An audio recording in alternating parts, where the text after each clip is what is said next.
All right. Hey, everybody. Welcome. Oh, George, you put you on. You took yourself back off. Bring you right back. Hey, everybody. Glad you're here with us and excited for today's stream. Looking forward to sharing some stories with you, some data with you, and really making this a high impact experience so that you walk away with knowledge, with some encouragement, inspiration, and hopefully with some ideas on how you can solve some of the bigger challenges that are out there today. I'm Ben Eubanks. I'll be hosting today along with my wonderful friend, co-host George Rogers. So excited you're here, George. I am excited about being here too as well, Ben, and looking forward to this. I'm excited about the new stuff. We've been digging in this for the last few weeks, and looking forward. Yeah, there's some tremendous data points, and George is actually just back today from the HR conference cruise, and so he's on location down there. Hoping you can stay connected in with us, George, and we'll have a fun time today. So I'll run through some housekeeping, some things that all of you need to know as we're going through the stream today. Unlike some webinars, is not just a 55 minutes session and done. We go through a lot of great content, a lot of good ideas. And we have some amazing speakers and guests who are going to be joining today. I know you're going to enjoy the content because I enjoyed helping pull it together for all of you. So really quickly, here's some announcements, things you need to know. Number one, this is going to be an incredible session. We are so grateful and thankful for our sponsors and partners who helped to make today possible. Smart Recruiters, Wilson, and AppFault will be having sessions with each of these organizations, hearing some of the things that they're solving for, the trends they're seeing, and you'll all walk away with some ideas from those sessions because I know I was taking a bunch of notes as we went through, just really enjoyed those conversations. Plus, we have an amazing opening keynote panel. I'll mention more on that in just a minute. We're going to get into some really wild trends today. Some of the things that are happening in the market where candidates are using AI against employers in the hiring process. And yes, it does feel like it's becoming this sort of thing. I'll talk about how that is, why it is, and what that looks like. We'll give you some ideas on where we as employers, as a community, are misaligned with what job seekers are looking for and some of the things we can do to solve for that. Ways we can build trust. We can be more authentic in the hiring process. Yes, there's actually a data point on that. So there's some really helpful things there. And then some things that we need to be thinking about from our own skills perspective, the things that matter for us. I know many of the conversations, including some of the ones that you'll hear shortly, touch on AI. But as you'll see in just a minute, when we get to some of the data on proactive teams, at the end today, when George and I are sharing some of our data, you'll see that it's not enough just to have technology. You have to have the humans in the mix to create the best outcomes. So we will be doing giveaways during the session. I have some copies of Trent Cotton's High Performance Recruiting book to give away. I've got one of mine. Mine's right here in the stack. It's called Post-it notes and stickies all throughout as I've taken a bunch of notes. Just incredible insights in there, some great stuff, as well as some copies of Talent Scarcity. Both of those are related to talent acquisition, which is the big theme of today. So stay engaged in the chat, comment, share. If you've got questions, I've tasked George with looking for questions in the comments feed and grabbing some of those. It doesn't matter where you're watching. If you're on LinkedIn, wonderful. If you're on Facebook, if you're on YouTube, wherever you might be watching the stream today, go ahead and comment in, ask a question. We're going to try to tag those and capture them and respond as we go through. We also will have details on Sherman HRCI credits, 2.5 for this session today at the very end of the stream. So keep your eyes peeled for that. And then if you happen to have issues, if you're on LinkedIn for whatever reason, it's amazing for networking, connecting with people, but they struggle with live streams sometimes. So if you're watching it and it hangs up, refresh. If it keeps hanging up on you, just being frustrating, you can jump over to one of the other links we sent out for YouTube or for Facebook to get that going. All right, so here's what we can expect. We are about to finish up our opening announcements and dive into our first session of the day. We have an incredible keynote panel. I love bringing together different leaders and having them share some of the things they're working on, the challenges they're facing, the things they're proud of and excited for. The headlines beat us up sometimes with all the negative and all the downs and all the, but I want to hear some wins. And if you have wins, by the way, things you're proud of, excited of, feel free to drop those in the chat as we're going through. You'll hear Brent and Katie talk about those things. So Brent and Katie are going to join us here and kick us off today, starting about how to make hiring a competitive advantage, how to create more human experiences, and how to really stand out as employers. So with that, I'm going to go ahead and kick this off with this first session.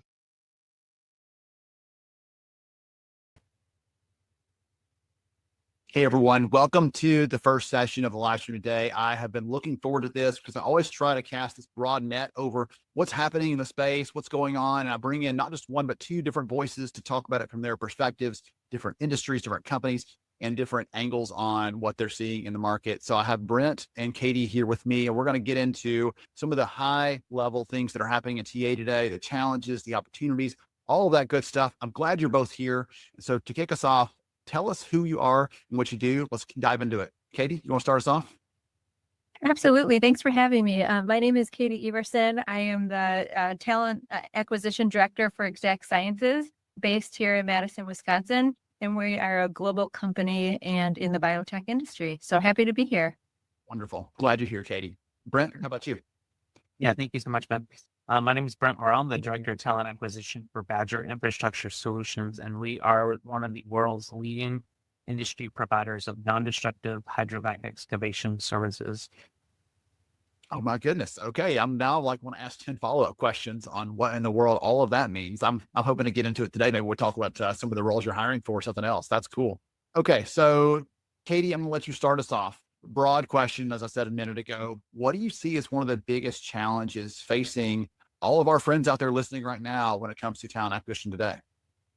Yes, I think there are a couple of things. One is I think the landscape of how candidates are applying and the frustration that they're feeling trying to find jobs with all of the technology that's coming out and fake job postings and just navigating job openings. So in my department, we are really focusing on how can we continue to make candidates feel seen. How can we make sure that they're being communicated to and they know and understand our process along the way? I think that's one challenge that we are focused on. I think the other thing within talent acquisition teams is just how that technology is changing. I think that there really is a push to look at those administrative tasks on recruiters' plates and think about how we can be more strategic partners. And so that's been a big focus that we've been working on here at Exact Sciences. Okay. How about you, Brent? What are y'all seeing and what are the challenges you're sort of focusing on? Yeah, no, I think one of the biggest challenges, kind of to echo what Katie was saying, is really balancing AI with that human-centered approach to the candidate experience, especially in this tough talent market. I think it shouldn't require a PhD to get through a company's application. And so many times that is the case. But we also need to work on, we're implementing all these new AI technologies, all of these additional things to help us be more strategic. But what I've tended to find over my career is we implement all these things to help us be more efficient. And then we find things to fill up our schedule, and we never truly get to that time to be more strategic. So how do we balance the AI with the human approach, but also ensure that we simplify our processes and make sure we take advantage of those simplified processes to actually be strategic this time? There's a concept called Parkinson's Law. I don't know if you've ever heard it before, but it essentially says that any task you have will expand to fill the time you allot to it. So if you've got a deadline of tomorrow, you're going to get it done tonight at latest. If you've got a deadline for next week, we're going to get it done next Sunday night, basically right before it's due. Our brains are just wired that way. And Brent, what you were saying there on the AI piece there, I feel like that's the same sort of thing. If we don't intentionally say, I'm going to stop doing this, automate that so I can do this, we don't plan that out in advance, any time that's freed up just sort of gets frittered away in all these different areas. And that comes back, Katie, what you were saying a minute ago, thinking about strategic partners. How do we align? What does strategic partner mean to you, Katie, when it comes to some of the work that you're doing? How do you align? How do you understand your stakeholders? What do you mean when you say that?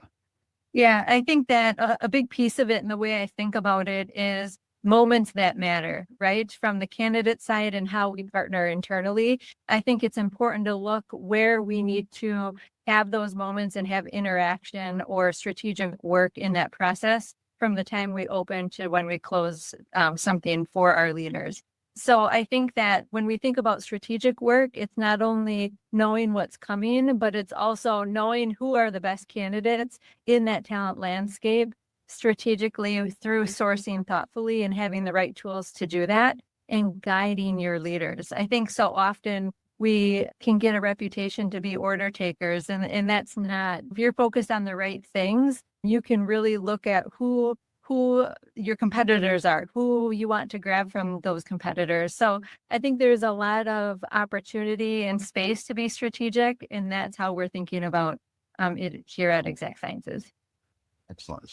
Brent, anything you'd like to add to that, or how you're thinking about some of those things? I thought that was you sort of alluded to it, and thinking through how we're adopting AI, how we're balancing that sort of piece with the human side. And you talked about some of that and using a strategy behind it. Anything you'd add to what Katie was saying or comment on when it comes to some of the things you're thinking about? No, absolutely. I think Katie's spot on. I think from a perspective, we're always looking to create that moment, right? Create that wow factor for the candidate. But we also need to be thinking about how do we create that wow factor for our hiring manager. And from a TA perspective, we have multiple quote customers, even though I hate saying our managers are our customers, because to some extent it creates an order taker mentality, like Katie was alluding to.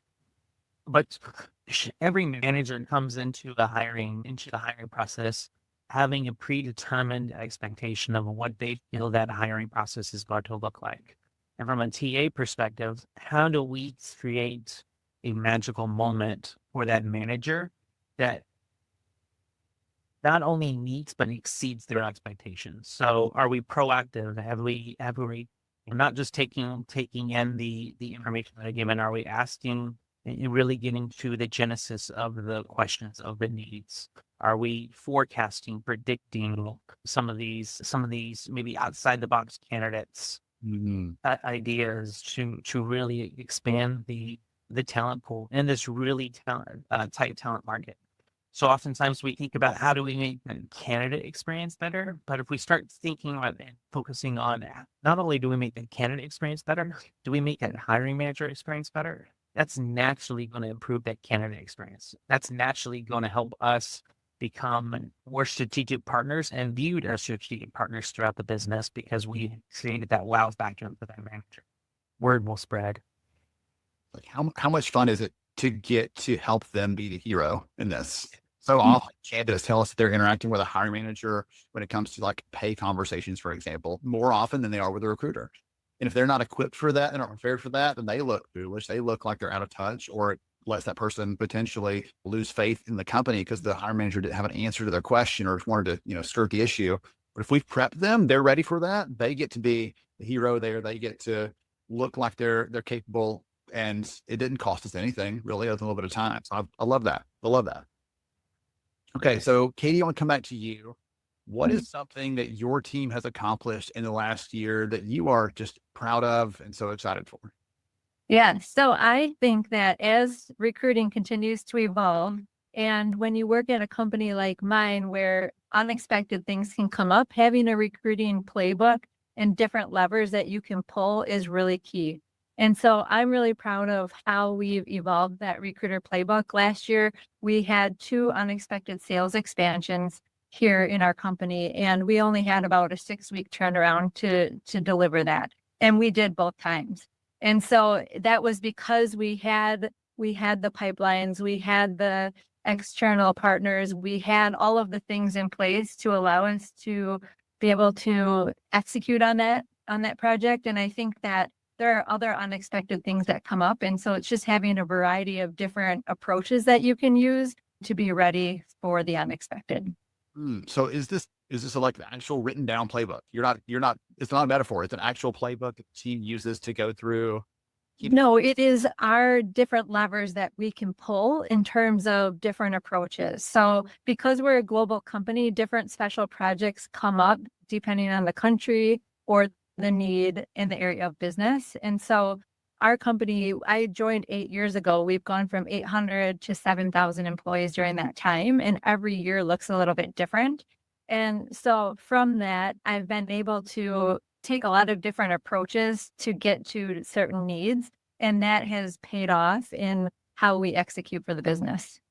So like these are our go-to plays to help us win the game when it comes to this situation. Okay. Again, I'm not a fun. I have a picture like what kind of team, go and get them with sort of approach. Great. Okay. Yeah. That's great. How many companies out there listening to me right now are like, oh, that sounds like a good idea. We should probably write down what works. If it's only in your head, guess what? The other people can't see it. They can't know it and they can't do it. So we've got to get it from our heads and into something that they can actually use as a go by. Excellent. Yeah. Yes. Love it. Okay. Brent, how about you? What is something that you and your team have accomplished that you're like, I am so pumped about this? Yeah, absolutely. So about 18 months ago, we brought talent acquisition internally into the company. Everything else prior to that was done RPO. So we really done a about face and helped not train, but helps encourage, educate our hiring managers that hiring is a team sport. It's not an HR responsibility. So, it was amazing when I came in how much of hiring, how much of HR was actually just done on Excel spreadsheets. So we launched a new HR system, a new recruiting system, improved the candidate experience by removing multiple steps in the process, removing lots of bottlenecks, decreased our time to fill, and above and beyond that, we also increased our retention. So we've grown in size. We probably added an extra 250 heads just over the past year and a half, while increasing retention, reducing that time to fill, and really positioning talent acquisition as a strategic partner with our managers. No longer coming in asking us for just take orders. We're even having conversations with our sales teams. Hey, we're struggling in sales in this area. TA, have you had any success? Because they understand how TA in essence is HR sales. And so we're starting to collaborate with our sales team of saying, oh, here's some strategies we've used in these typical markets. Or maybe that can translate into our sales teams as well. So I want to touch on something there that you mentioned, Brett. You talked about shortening processes, removing bottlenecks, and sometimes when I hear people talk about that, I know I'm talking to an audience of HR leaders or recruiting leaders about that. They're like, "Yeah, but every step in there is important and valuable and can't be shortened." Do you have any examples of a step that y'all looked at and said, "Listen, this adds no value, or the marginal value isn't worth the squeeze, and so we're going to pull that piece out"? Any examples of something that y'all took out of the hiring process and you're still, at the end of the day, as you said, effective at hiring the right people and you haven't given up any quality, anything like Yeah, just streamlining our approval processes, right? So before an offer used to go out, it used to be reviewed by 3, sometimes 4 individuals. And so we've automated the system. So the system, it populates the correct data. So on our lower level positions, it can just immediately go out. In some of our higher level positions, it gets 1 review. It doesn't have to go through 4 reviews. It was amazing how many of our positions were going up to senior leaders that they were approving things, but they were like, I don't know why I'm seeing this. And what it ended up being was, well, this is how it's always been done. And so as you're looking at those processes, put it on a map and literally question every single thing. What is that value? And when you're looking at those values, make sure you're building a process for the majority and not the exception. So oftentimes you create some additional bottlenecks when you're trying to systemize an exception and not the rule. Excellent. Question everything. I wrote that down in bold letter. Exactly. Notes over here. I like Katie, when he said a minute ago, hiring is not just an HR responsibility. You were smiling so big when he said that. What was going through your mind? Yes, just because as I think about our headcount planning and how we all come together as a business, how important that is. And we can't do it alone. We can't do it without our finance partners. We can't do it without our HR business partners. And so that's what made me smile, is just, it is so important to have those key connections throughout the organization. Yes. Excellent. Okay. Yeah, that was your fist bump. Like, yes, let's do Yeah, definitely. page there. Okay. So one of the things that I'm most excited about to ask you both is, I have been spending a lot more time trying to emphasize and encourage us to be less reactive as HR leaders, as recruiting leaders, and be more proactive in what we're doing, to really lean forward. And you've already both given some examples of how you're doing this within your own respective talent teams and your own companies. So I'm really hoping we get some good ideas here. Any thoughts, Katie, I'll let you start for us here. Any thoughts on how to get a TA team out there, for someone listening in, how to get their leaders thinking and working more proactively and not just always responding to what's happening? Yeah, I think that having that workforce plan is important. And a couple of things there. First of all, knowing and understanding, call it the 9 biggest buckets where you're going to be hiring this year, so that a team like mine can support strategically what that looks like in preparing. I think that also that partnership again between finance, HR, and the leaders is important, because once we can make that plan, then I think it's all about execution through systems and automation, and even having automated reminders, call it 60, 90, 120 days in advance, and let the systems work for you. And then I think it is on the executive side, thinking about that succession planning and getting ahead of our top leaders in the organization to say, hey, we know that these leaders are high performers. We know this set is at high risk. And then we have these individuals in the middle where if they left, we would either have somebody internally or look externally. And it's just about assessing that whole plan to be ready and start getting a plan in place so that you're always ahead and you know where the talent is for those positions. So I think there's, depending on the level and the roles within the organization, there are a lot of different roles that talent acquisition can partner and play with the organization to be more proactive. And you're right, traditionally, we don't have a great reputation in this space, but I think through further conversation and learning through history, talent acquisition leaders have such a great opportunity here. Right. I want to go back to the succession thing you mentioned. Do you mean people might actually leave the company at some point? Like, does I that know, happen? right? Surely not, Right. not for anybody else out there. That never happens. Right. Those are the Yeah. things.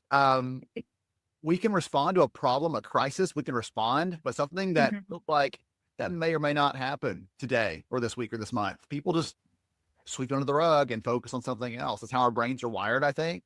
But we've got Right. loud enough, and we've got to be Yes.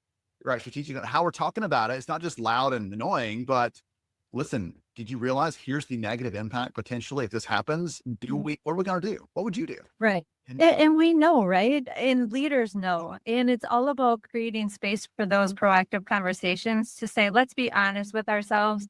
Who are those individuals? And at least let's plan, because the last thing we want to do is not have a plan when our CEO needs and wants a high level search to kick off. Let's be ready. okay, Brent, what do you have for us on this proactive piece here? What are you thinking? So from the proactive piece, I'm going to second what Dave said regarding workforce planning. I think many companies, workforce planning has been a topic that people on TA have talked about for years. Many companies talk about a 1 to 3 year workforce plan, but with the economy constantly changing and so in flux, I think we need to turn around and start taking a look at a 12-month workforce planning process that really every 3 to 6 months you're going back and forth, because even a 12-month workforce plan, as soon as you write it down on paper, is mainly out of date. As the economy is changing, as the company's business strategies are changing, it's that plan is only as good as the attention that you give to it. So we can't just be writing a plan together once every 12 months, once every 24 months. We need to be looking at that every 3 to 6 months, because that's when it's becoming a living, breathing document that is really informing TA strategy in combination with the finance and with our leaders. I think the other thing that we can begin to do, and today this is so much easier to do now than it's ever been able to do in the past with AI, is go back and pull your past 12 to 24 months hiring data. Ask the AI, or begin to identify some of those common trends. Hey, I noticed that this area of the country, we end up always having to staff up and over the past 2 years, we're picking up on those trends. If you can start to pick up on those trends, or hey, this position, we end up having to fill this position about every 9 months. Well, then means every about 6 months, you need to make sure you have that pipeline up and running, right? Sure. So predicting those trends a little bit more ahead of time to stay ahead, be that strategic partner. Again, going back to creating those moments for that manager. Hey, you haven't put in a right request yet, but I've noticed about every 9 months, come to me needing this role filled. So just checking in with you. Hey, do you have anything coming up on the horizon, or just wanted to feed you these really quality candidates, and the chance maybe you do have an opening coming up here. We're going to our customer at that point rather than waiting for them to come to us. that fundamentally feels like a different conversation too. Showing up to be helpful versus when you've got a problem, you'll let me know. Yeah, they will, but usually the attitude around that's different, the reaction's different, and even how we respond to it. We know it's coming, right? When I tell my kids, hey, don't do that, and they do it anyway, I'm like, told you so. There's not a nice way you can say I told you so, and they're going to feel good about it. And your hiring managers are the same way. We can't tell them I told you so and expect them to be anything but frustrated by that. They just want a solution at that point. So I love using the data, really leaning forward, thinking about how those things can tell us past data in many cases is a predictor of future, what's happening there. And so at least give us some ideas and lets us start a conversation, even if it's off, even if it's not 100% accurate, saying, we were looking at some of the hiring data on your team, your department, your function. And here's what we're seeing. Do you think this is going to continue or is this going to evolve? And even is a different conversation from, can I please be in the conversation to, oh, actually, let's fine tune that a little bit. Here's what we should expect to see. Oh, great. Do you want us to get those recs started? Okay, wonderful. That's a different conversation fundamentally. I love that. Yeah. I I would like it's to- easier to play offense than defense. And if you go to a manager, the answer is always no unless we ask. So if we start asking, we can invite ourselves to the table, invite ourselves into those discussions. Katie? Yeah, I was just going to add, I think another piece of this whole process that is so key is also bringing the recruiters along in this story and agenda and strategy, because if they don't know the why or where they're going or what the North Star is, it's really hard to expect them to be strategic and show up that way. And so I think that education back to the recruiting team is essential. Yes. Close that loop. Bring it all the way around. Yes. Okay. So many good ideas in there on the proactive piece. I've got my own like key set of notes from that part of the conversation. We've got a couple more questions for you. And I know the audience is loving this conversation. So for the leaders out there listening in right now, they're thinking about the coming year and who knows what that's going to hold. They're probably, hopefully, have made some forecasts, but those can change. We've already heard Katie talked about things kind of falling in your lap, having to adjust on the fly and some of your over the last year. Brent, start us off. What's your best piece of advice for people listening in right now when they think about hiring, how to do that well? What do you think they should do? Overhiring. So what I mean by overhiring, retention-focused hiring. So our number one, when we survey all our candidates coming in, what is the biggest thing that attracted somebody to Badger? It's that career development, those additional career opportunities. They get the foot in the door, they're looking for that career growth. The talent market's really tight. So as we are bringing people in, they want to know that they have additional career opportunities within the company. So focusing on those long-term career growth, those development programs, the career ladders, and really focus on and challenging their managers when they have a need coming in. Are there internal individuals that can fill this role? So oftentimes managers default to thinking we need to bring in new talent. I'm truly challenging them to think back. Is there anybody internally that can fill this role? Or maybe even challenging them to, hey, let's post this role internally for 5 days, 6 days before we ever post it externally. I'm creating those expectations to really challenge that mindset sometimes. I think as we focus on those type of things, TA, we have a good understanding, KU, on the succession plan. We have a really good understanding of the talent we're bringing in, the skill sets they have, whether those skill sets are on their resume, on their paper. We do a lot of talking with these candidates before we really onboard them. So we need TA is primed to have a seat at the table when we're looking at new roles, companies bringing on new roles. As you think 3, 4, 5 years from now, Katie, I'm sure, just like me, your company's going to have roles that you have no earthly idea are on your radar right now, and roles that do not even exist on this planet currently. But you do know the skill sets that bring in today that could potentially help fill some of those roles in the future that aren't on your manager's radars. And so we position to somewhat be advocates for retention-focused hiring, advocates for those internal promotions, because as we continue to show internal promotion, internal career growth, you are going to drive up your retention. And as you're driving up your retention, to some extent, that means TA, we have less roles that we're having to fill, so therefore we have more time to be more strategic on the roles that we are filling. Tremendous. Okay, Katie, what do you have for us? What piece of advice? Yeah. Yeah. And I think too, just hearing what Brent is saying, I agree with all of that. And I think when you think about what fuels a company and what keeps them going and profitable, it's important to stay on the front line of that strategic plan to kind of help predict maybe what those skills will be, because you're right. We don't necessarily know what will be around the corner 3 to 5 years, but if you know strategically where your company is going, that can help.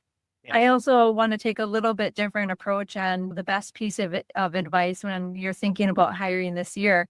I think as TA leaders, we get caught up in our day to day, and I think that there's an opportunity to connect with other TA leaders in different industries and around the world or in the United States to have discussions around what are other leaders focused on for the new year. That is something that I am currently focused on, because I don't always have the best idea or may not be doing things the best that I could, but I want my own external board of directors so that I can continue to innovate and think outside the box for my company and for my team.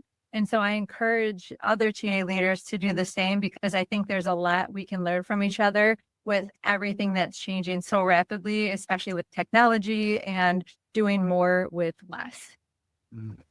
I love that. I think that's one of the things I've seen generally when we get a group of TA leaders together, practitioners together, recruiters together. Like, there is no shortage of idea sharing and what are you doing here and here's what's working.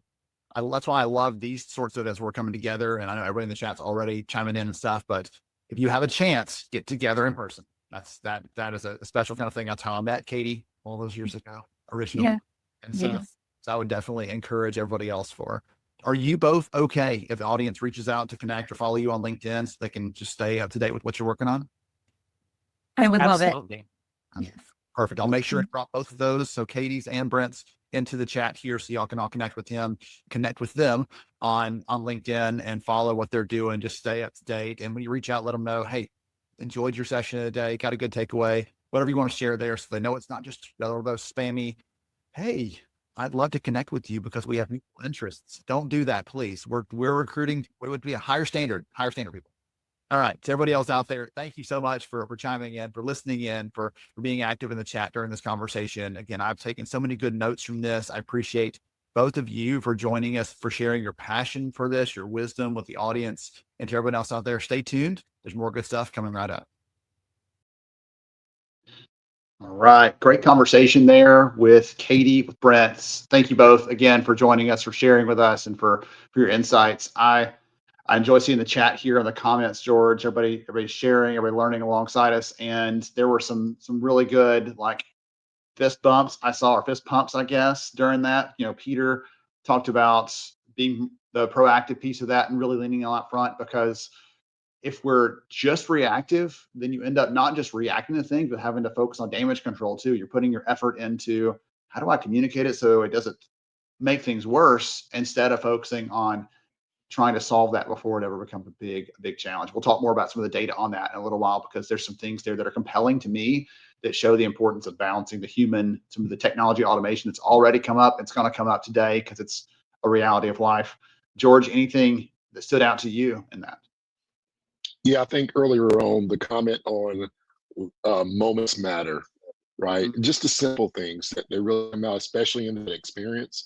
And I remember just a few times where doing interviews myself when I had the retail stores, one of the biggest moments was, I love socks and shoes. For those who know, that's a passion. And somebody just has great socks. It was just small, but to see that gentleman's face light up in the middle of the interview over something simple and small was a great lasted, through the story. So even if it's just simple, sometimes it's moments of experience where we're transparent and vulnerable. Sometimes in an interview they can be, but when Sarah, I believe, shout out to Sarah, made that comment that moments matter, she reiterated that. I think it's important that we understand how those moments as well.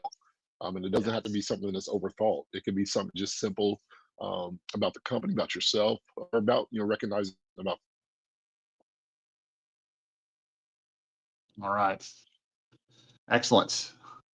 Okay. So I'm trying to keep up with the comments over here, keep up with the chat. So good points on the moments, key points in the process where it matters, where we can connect with people, we can build the right relationships, connection, and experiences, and all those sorts of things. So we're going to talk a little bit about some of those pieces here in this next conversation with Tom Daly from AppVault. We're going to dive into what some of the stuff that Tom is seeing in the space, some of the things that he's seeing. He's part of the conversation. You'll smile because like way back when I was at Monster, I was like, that takes me way back. So I had a good friend there many years ago who actually got me into my very first SHRM conference many years ago again. And so respect for the team there, but he was talking about how far things have come, how things have changed, and how some things haven't changed a bit. So let's hear from Tom Daly at AppVault. Hey everyone, I hope you're having a lot of fun today, getting some good takeaways and ideas here at the live stream. I've been really looking forward to the session today, talking with Tom Daly from AppVault, because they're doing some great work in the market, helping employers to solve hiring problems, all those sorts of things. And Tom has got an incredible accent, honestly. So I'm excited to bring him and a little culture maybe to the show today. So Tom, welcome. Glad you're here. How Georgia accent I have. So yeah, I hope you all understand. We'll do our best to pick it out as we're going. So before we get into some of the fun stuff we're going to talk about, Tom, would you take a minute and tell us more about who you are and what you do, please? Yeah, I'm Tom Daly. I'm founder of AppVault. We founded AppVault in 2002. Prior to that, I was with Monster.com back in the old days. And we founded AppVault with a passion to improving one thing, and that was the consumer experience, the applicant experience around the apply button. That was in 2002. And it's still a big challenge today. So, but our passion has always been focused around what we call the 90%, or in our clients' cases, maybe the 80 or 70% of applicants who come but do not apply.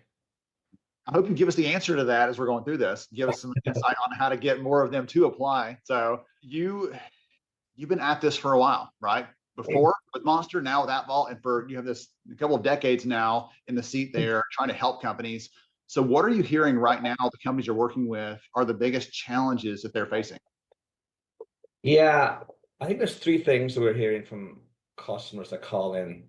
They're looking for a greater understanding of their ROI, be that advertising that they're spending, or be it the technology platforms they're using. So they don't have enough data to understand what is their return on investment. The second thing right now, probably in the last 2 years, a year especially, is efficiencies. Recruiter efficiency is the big thing. And then I think the third one would be the quality of applicant. So it would be ROI, efficiency, and applicant quality of applicant would be what we are hearing a lot today. So when it comes to that recruiter efficiency one, I feel like that one's kind of like a double-edged sword. People want their recruiting teams to be talent advisors. They want them to be strategic. They want them to really be consulting with the business to get to the best outcomes. But at the same time, they're like, here's 20 more recs. I need you to just, your plate's full. This is spilling off the sides, but here's some more. Go ahead and make this happen. Why do you think we treat recruiting teams like they're robots on an assembly line and you can just continually do that without having some sort of negative outcome? I don't know. There might not be an answer to that, but I'm kind of curious why you think that is. Yeah, it's a challenge for HR departments, right? They're seen as a cost center in many cases by their C-level. Recruiting, I'll be honest with you, in 1995 at Monster, we had a meeting one time. We were asked, who do we think we're going to disrupt the most? And obviously we knew we were going to disrupt the newspaper. But what we really thought we were going to disrupt was staffing agencies. And there would be no reason for companies to use a staffing agency in the future when I can go on this thing called the internet and find the company, see the company, and interact with that company on their website. Obviously, we were totally and completely wrong. I think what we forgot about was, why does a staffing company, why are they doing so as good as they were back in 1995 and 2025? And it's because they build a better relationship with the candidate. They tell a better story about the company.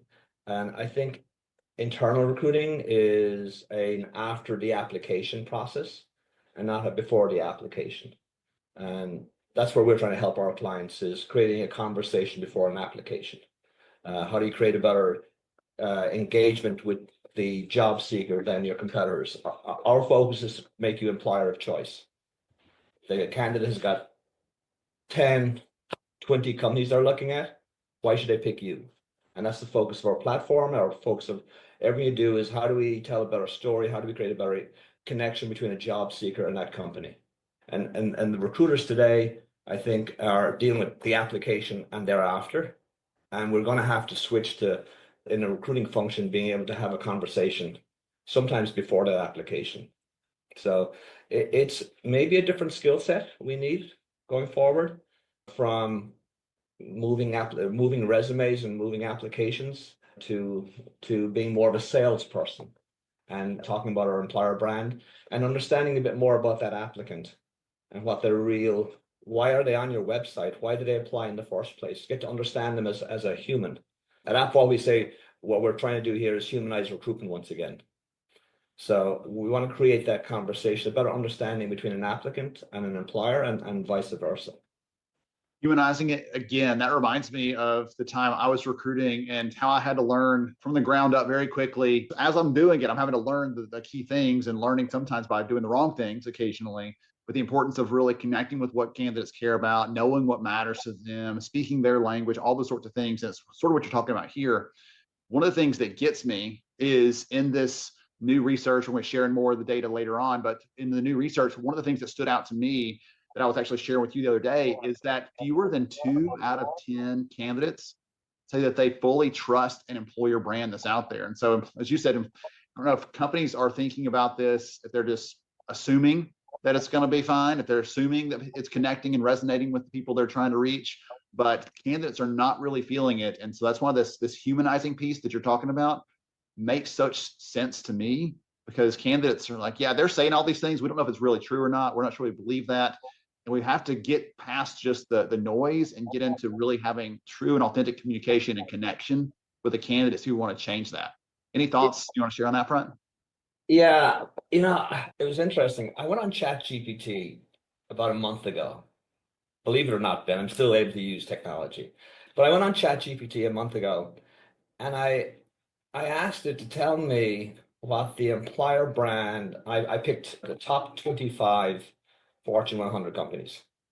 And I asked it to distinguish the difference between each of those brands from an employer branding perspective, or what was in common. And it was very interesting.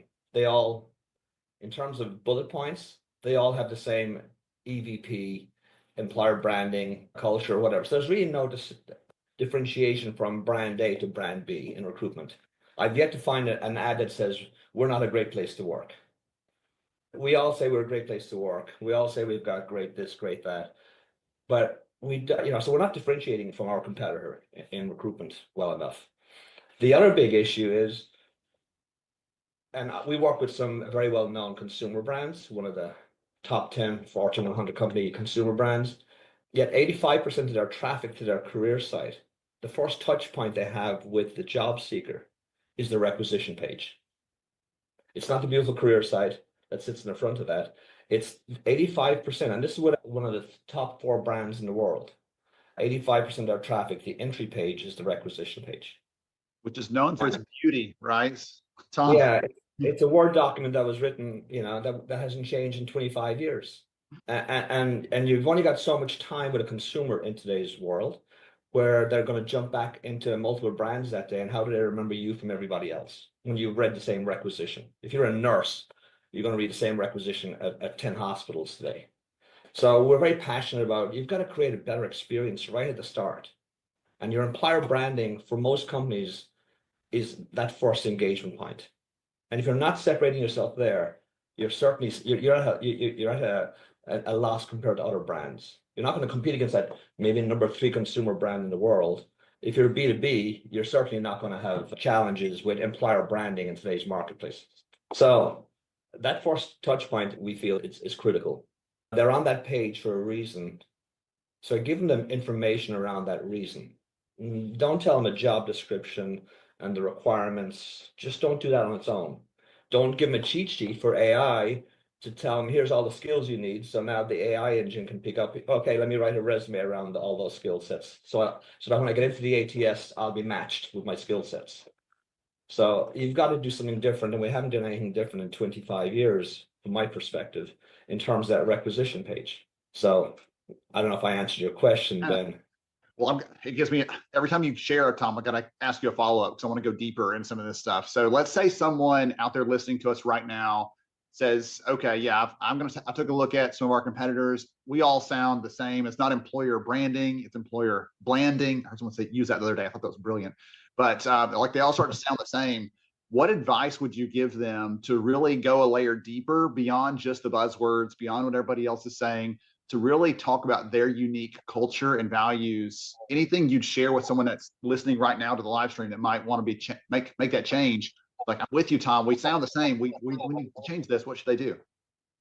Yeah, I mean, if you're a national employer hiring all across the United States, this is advertising. It's connecting with a consumer, and it has to be local and now. And I'll be honest, when I got involved back into recruitment back in 2002, we started working with a lot of transportation companies for drivers. They don't have requisitions, they have evergreen. But what they do is, if you're looking for a driver position in Ohio versus in Florida, the requisition will read completely different because they're speaking to the local audience. Yet when you go to most companies and they're hiring that position in multiple states, that requisition reads all the same. It's not local. It doesn't tell me why I want to hire you to join you at the manufacturing plant you have in Alabama versus the plant you have in Michigan. There's no differentiation. It's the same requisition, reads the exact same way. Yet that consumer, that job seeker in Alabama, has different needs or different motivations than the person in Michigan. And so we have to start tailoring to the audience a bit better. You can't do it for every requisition. Let's be honest. But in those hard to fill positions, in those hard to fill geographies, you've got to go the extra mile and you've got to do something different. And you cannot be just giving him a Word document to read and expect that's going to be success. You just got to go the extra mile. And that's maybe wrapping that requisition with better content, giving them why would I want to work for you? Tell me why I would want to work for you versus the other 10 companies I have an opportunity to work at tomorrow. And I don't think we think of it in that perspective. We don't put ourselves in the applicant's shoes and their mindset and give them an experience that says, yeah, you're going to stand out relative to the other 10 companies. And that just doesn't happen at the start of the application. That follows through into interviews and interview shows and even hires. So in retail, the no-show rate is 35% of people offered a position don't show up on Monday. The number of people invited for an interview is about 40% don't show up for the interview. And it's because, one, there's not a high expression of interest. You haven't differentiated your brand. Some of the challenges are outside of the employer. The media are making quick apply, easy applies. And so now we can apply to everything quite quickly again. And so for our clients, we're trying to help them with expression of interest. How can we just determine if you've got 10 applicants, all are qualified from a skill matching perspective? And I'm a recruiter and I've got that 5 minutes to make an outbound effort to those 10 people. What we want to do is tell you which of the 10 you will be most likely to be successful with. And that goes back in around recruiter efficiency also. So it's not just, yes, we have interview scheduling and all these nice, cool apps, and Appfall has them as well. But, skill matching was the big thing in the last number of years. Now with AI and the job seeker able to do a smarter job of matching their resume to the requirements, skill matching is challenged in today's marketplace suddenly. So expression of interest is a metric we track very much.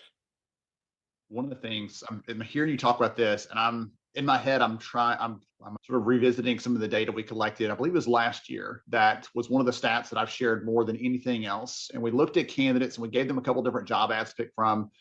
And one of them just talked about what you said earlier, like, we're a great place to work in this industry. It just talked about the industry they were in. And that was about all that it gave. The other one said, here's the impact you'll have. Here's the result of the work we do. It's not just the industry, but here's the people we serve and what it looks like for when we deliver a level of excellence in this field.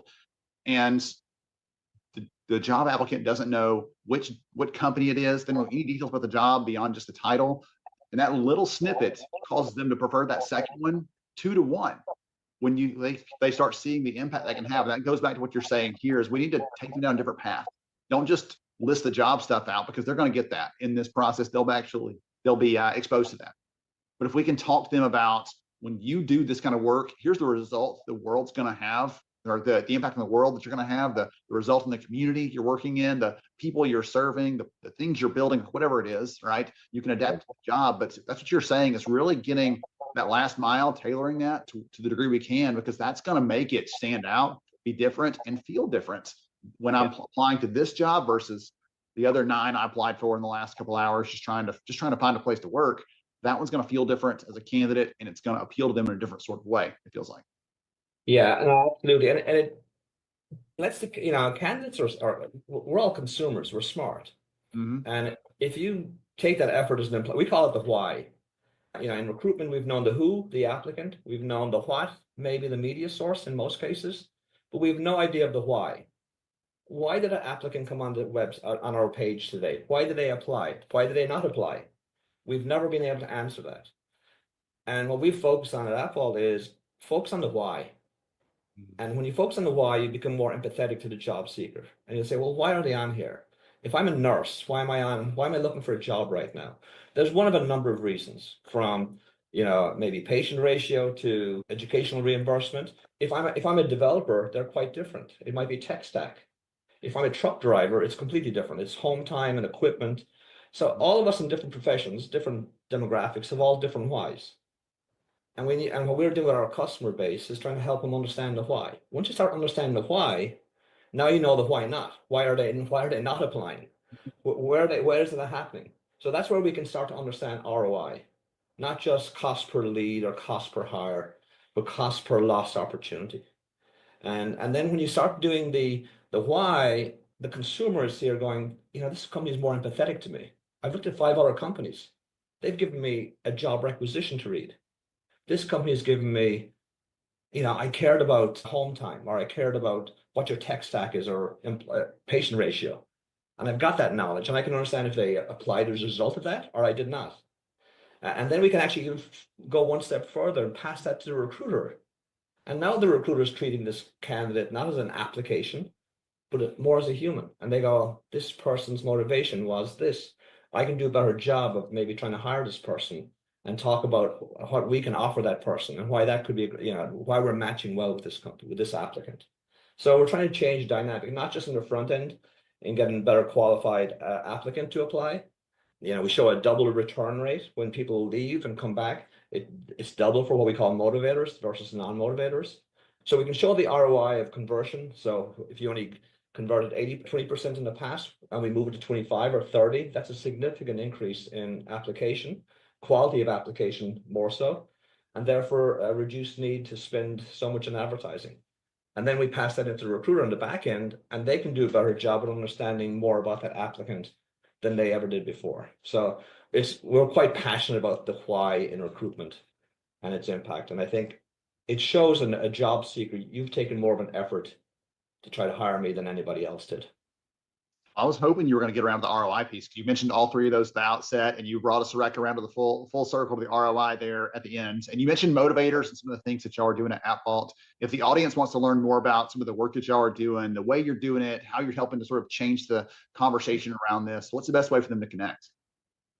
Obviously, on our website, appvault.com. And also, you can email us at helpme@appvault.com.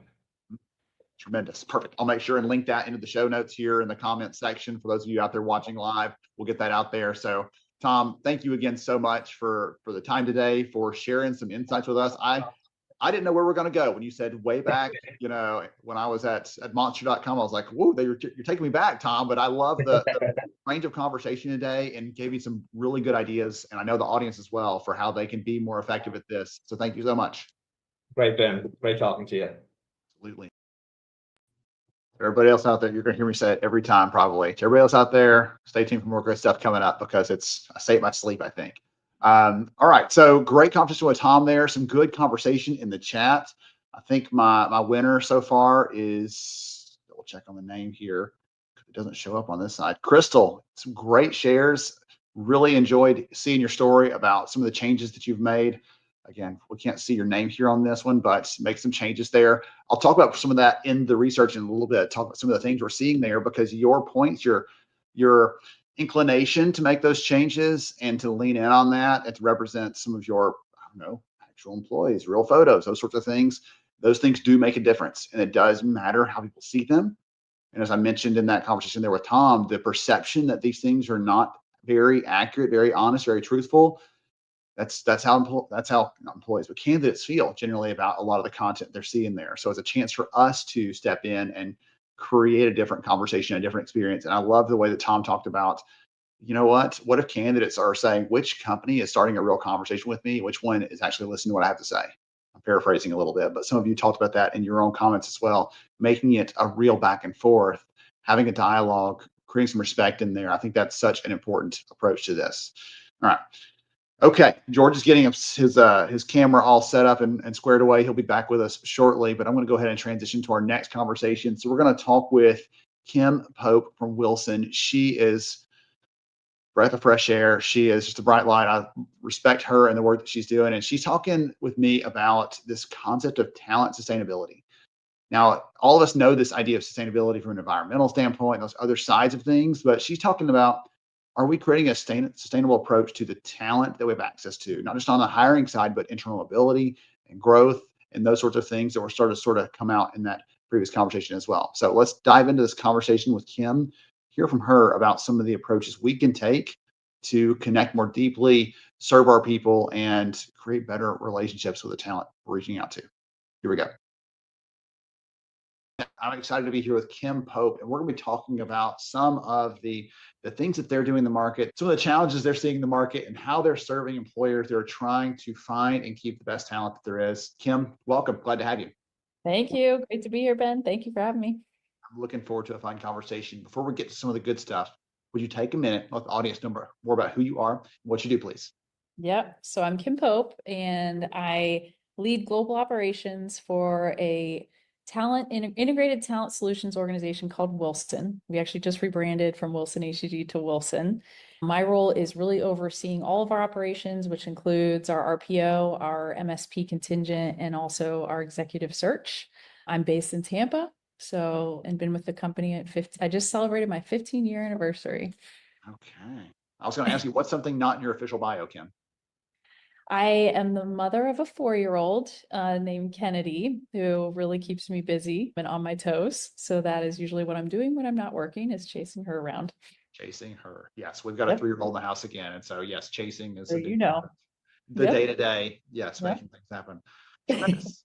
Tremendous. Well, I'm looking forward to this. So as you said, you have this broad scope and seeing all these different companies that Wilson's helping with these different talent challenges, everything else. And so one of the things that I have been talking with the team about behind the scenes for the audience listening here is Wilson's been focusing on this idea of talent sustainability. Would you talk a little about that, what it means and why it matters? Yeah, it's actually been a lot of really fun talking about sustainability in the past couple of months, because it goes hand in hand too with your research report around building proactive talent strategies. For us, we really define it as a holistic approach to workforce to build a resilient, adaptable, and aligned workforce that really helps really move into that proactive or future of work model. That's really the main core of it.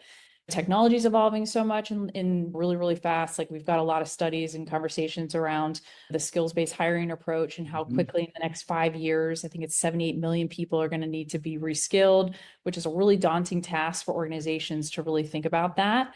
And so companies need to create that environment where, one, employees can grow, internal mobility is key, they can thrive and really have that sense of belonging within the organization to take that approach from a sustainability standpoint. A lot of the research today, and even in yours, an interesting stat was the proactive talent strategy. I think it was 75% of the time outperform the others. So that's essentially our workforce sustainability model and discussion. It's really just hiring the right people, being able to keep the right people over a period of time, and investing in them. And how do you not only internal mobility, but also the gig opportunities? Like, that's a big piece of it as well, especially in unlocking hidden productivity that you didn't even realize was there, was by offering a lot of those gig opportunities to see the engagement that also is lower turnover. We do it internally. That's been a big push for us. We're a big proponent of you have to live it and breathe it. So we've been on this skills journey for the past couple of years, and we've seen some really, really positive momentum when it comes to lower turnover, higher productivity, and just higher engagement from really having that focus. So that's really how we define it today. You used the term at the back at the very beginning of this. You started going through some of these big picture strategies and layers to this, because it's not just simple as this. There's a lot of pieces that wrap around it.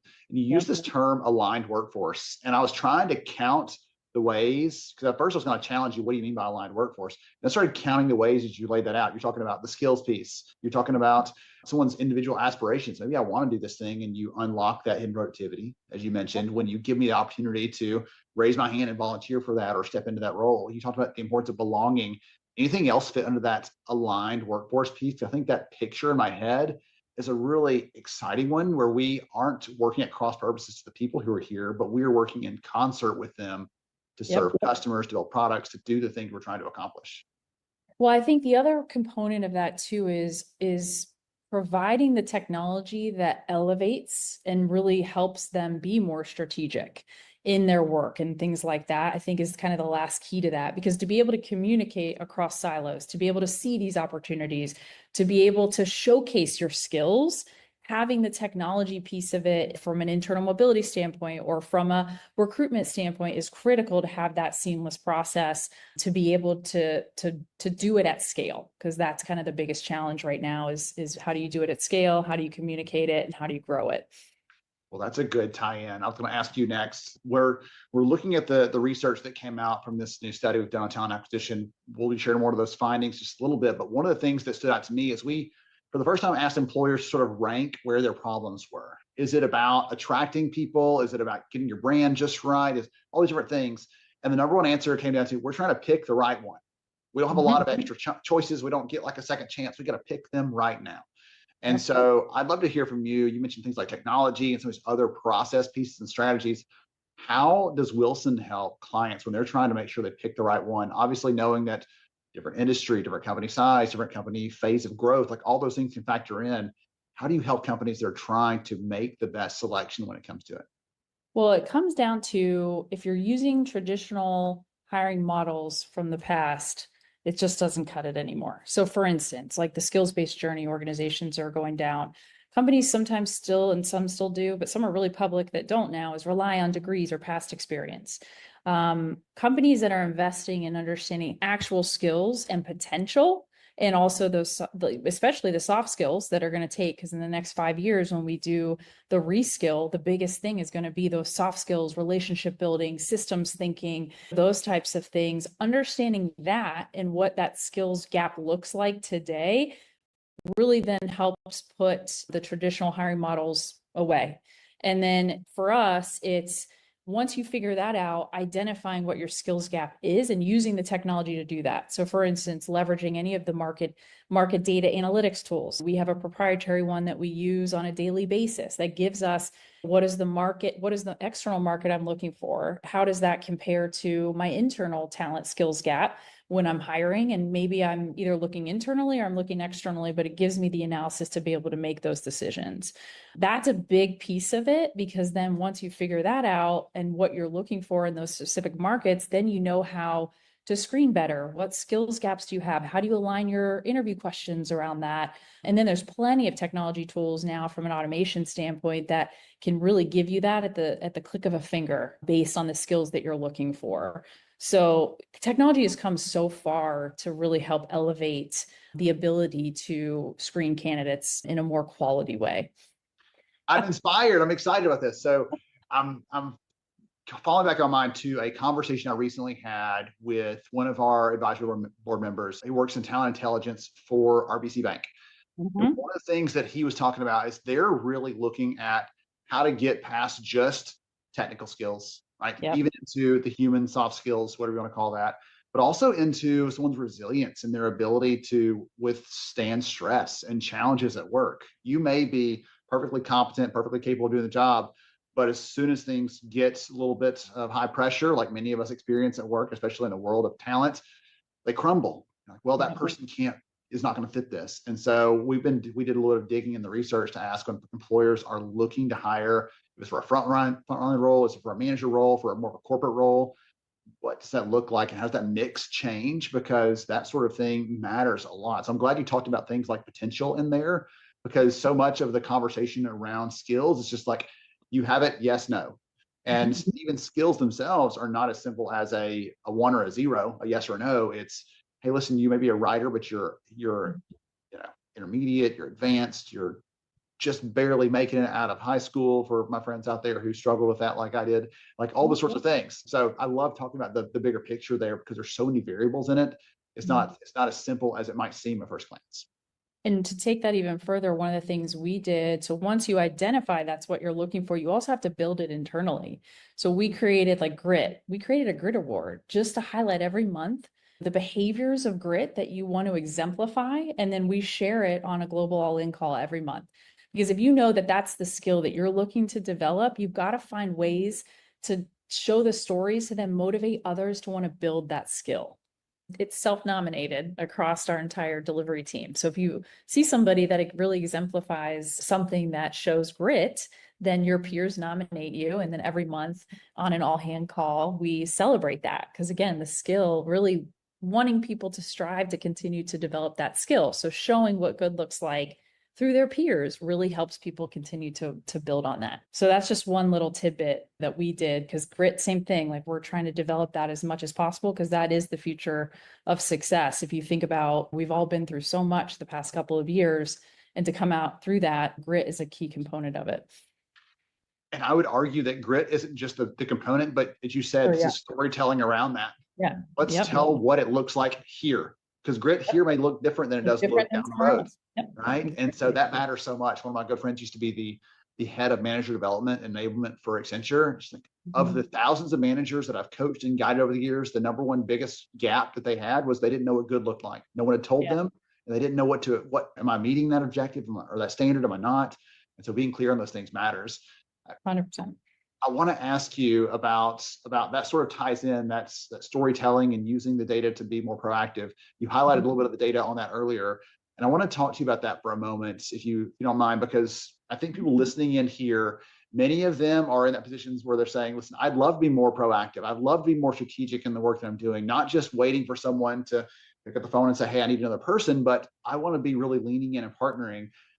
When you're working with different companies, when you're working with those that are really strategic, what do you think sets those apart? What are they doing differently? What do you think it takes to level up to that? Because I'd love to give the audience here some ideas of what that looks like in practice, so they can maybe go out there and pursue that themselves. I think the biggest one, there's a couple that come to mind. First one is breaking down any silos, because it has to be a group effort between HR, TA, L&D, and also leadership. The leadership team needs to be involved, bought into what that cohesive workforce sustainability or proactive approach is. It has to be everybody to break down that silo. And once you understand that, then you're unstoppable. You can do anything. Then the data comes, right? Adopting a data-driven approach is key. This is where most people struggle. Most when we get calls the first time, we have no data, we can't tell the story in real time. That's where we need the most focus. So that is then the next step is, how do you get the real-time analytics that really help you show not only your performance, but also predictable performance and the skills analysis and all those things? It's key. And then how do I leverage AI to then help elevate? Because we always say AI is great, it's evolving, but AI makes people more human.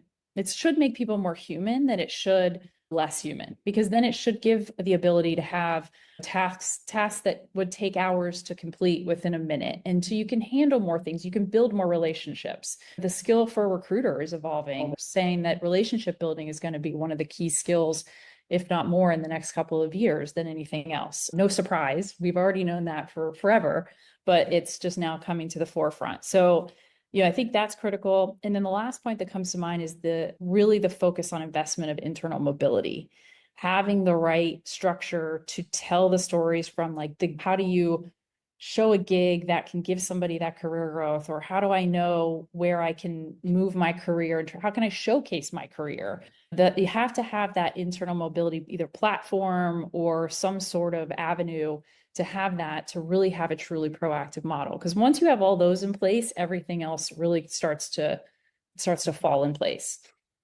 So the data actually back up a couple of things that you said there. Probably no surprise, but the relationships for recruiters was a powerful one. Last year, we saw in the data that the majority of candidates said they stay in touch with that person that helped recruit them, not just for like the first 2 or 3 days on the job, but for up to a year or even longer. So that matters a lot to them, that connection they have. But the other piece that we see is when an employer out there, like those listening here today, when you start using tools like AI, and when it makes you more efficient, you start spending that time investing in relationship building with your stakeholders, relationship with building with your hiring managers, really spend time with those candidates who are high value, who today are getting that same quick pass that everybody else does. You to spend more time connecting with them because it lets you do that, as you were saying, like to take some of that stuff off your plate, the tediousness maybe, and lets you dive in with the human pieces that really matter. Yep.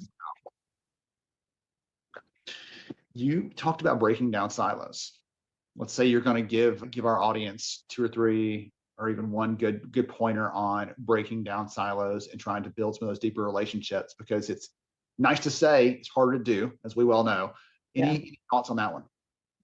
It comes down to communication and transparency. If you're constantly communicating the goal, what you're trying to accomplish, and also the progress to that goal, and everybody's involved in that, that's the key.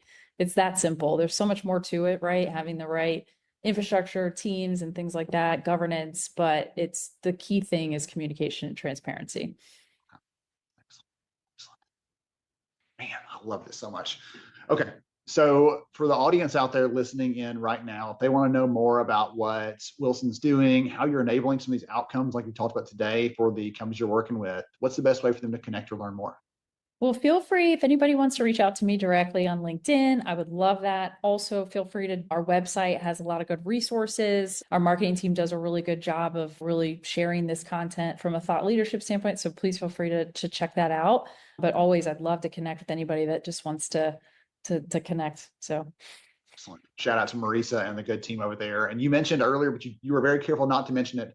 I'll give a shout out to Claro as well, for those of you that are looking for some of the analytics and the market data, like you're talking about, Kim. That's an incredible resource for that as well. So thank you so much for joining us, for sharing your passion for this. I'm getting excited about the vision you're casting. So thank you so much.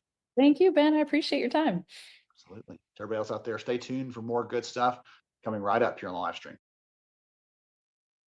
All right, let's bring George back. Welcome, George. Goodness, so many good comments, good conversations there in that session. I love hearing from Kim, but also there's some good stuff in the chat about people that are trying to solve the same problems, trying to be more like the human piece gets weaving back and forth through the whole conversation, it feels like, as a focus. So some great comments. That last one there, I thought really stood out to me, because I was talking to someone the other day. Probably mentioned it in Kim's session. Like, it doesn't matter how technically capable you are, when the pressure's on, if you just fold and fall over and are incapable of continuing on, what good are you, George? What good are you? Yeah. For me, it's the comment about we can't process people like paperwork. I believe is in the conversation with you and Jody. And it's so important, like as we talk about AI technology, we talk about the processes and systems and strategies that we use. At the end of the day, we are all on both sides of the table human, and there has to be that human experience. It goes back to that comment of making those moments and making those moments matter and impacting people's lives. And so there's so much value in that aspect that we have that's so important. Yes, I was like searching for that comment. I remember had Jody had dropped that one in. I had to filter through and find that one. So Jody, hats off to you for that one. That was a great one-liner. George is a fan of those, as you can tell. So a good set of comments there. It's not an acronym. He would have liked it more if it was. I'll just go ahead and say that. But you can work on that, Jody. Bring it back. Give us a good acronym towards the end of the session. It'll all be good to go. So we're going to dive into. It is. Ben, I was going to say it is 3 P's to the pod. You got people, process and paperwork. So it could work. Jody, I got your back, sweetheart. Oh my goodness. Okay. All right. I thought I was going to get away with this. Well, here, George, I'm going to fight back. I'm about to share a conversation between me and Chris Reese-Weber, who is at Smart Recruiters. And Chris is as big of a data nerd as I am. So we're going to talk about some of the data, some of the things that are out there that are changing. And we're going to give you some insight. We're going to talk about AI just a little bit. And then we're going to transition. George and I are going to share some of the new data with all of you, some of the findings there. I'll tell stories. You know me, I can't just share a bunch of data points. I'll share some stories and some other things with all of you to make this fun, make it engaging. And we would love your questions, your comments. We're flagging a bunch of the comments coming through, by the way.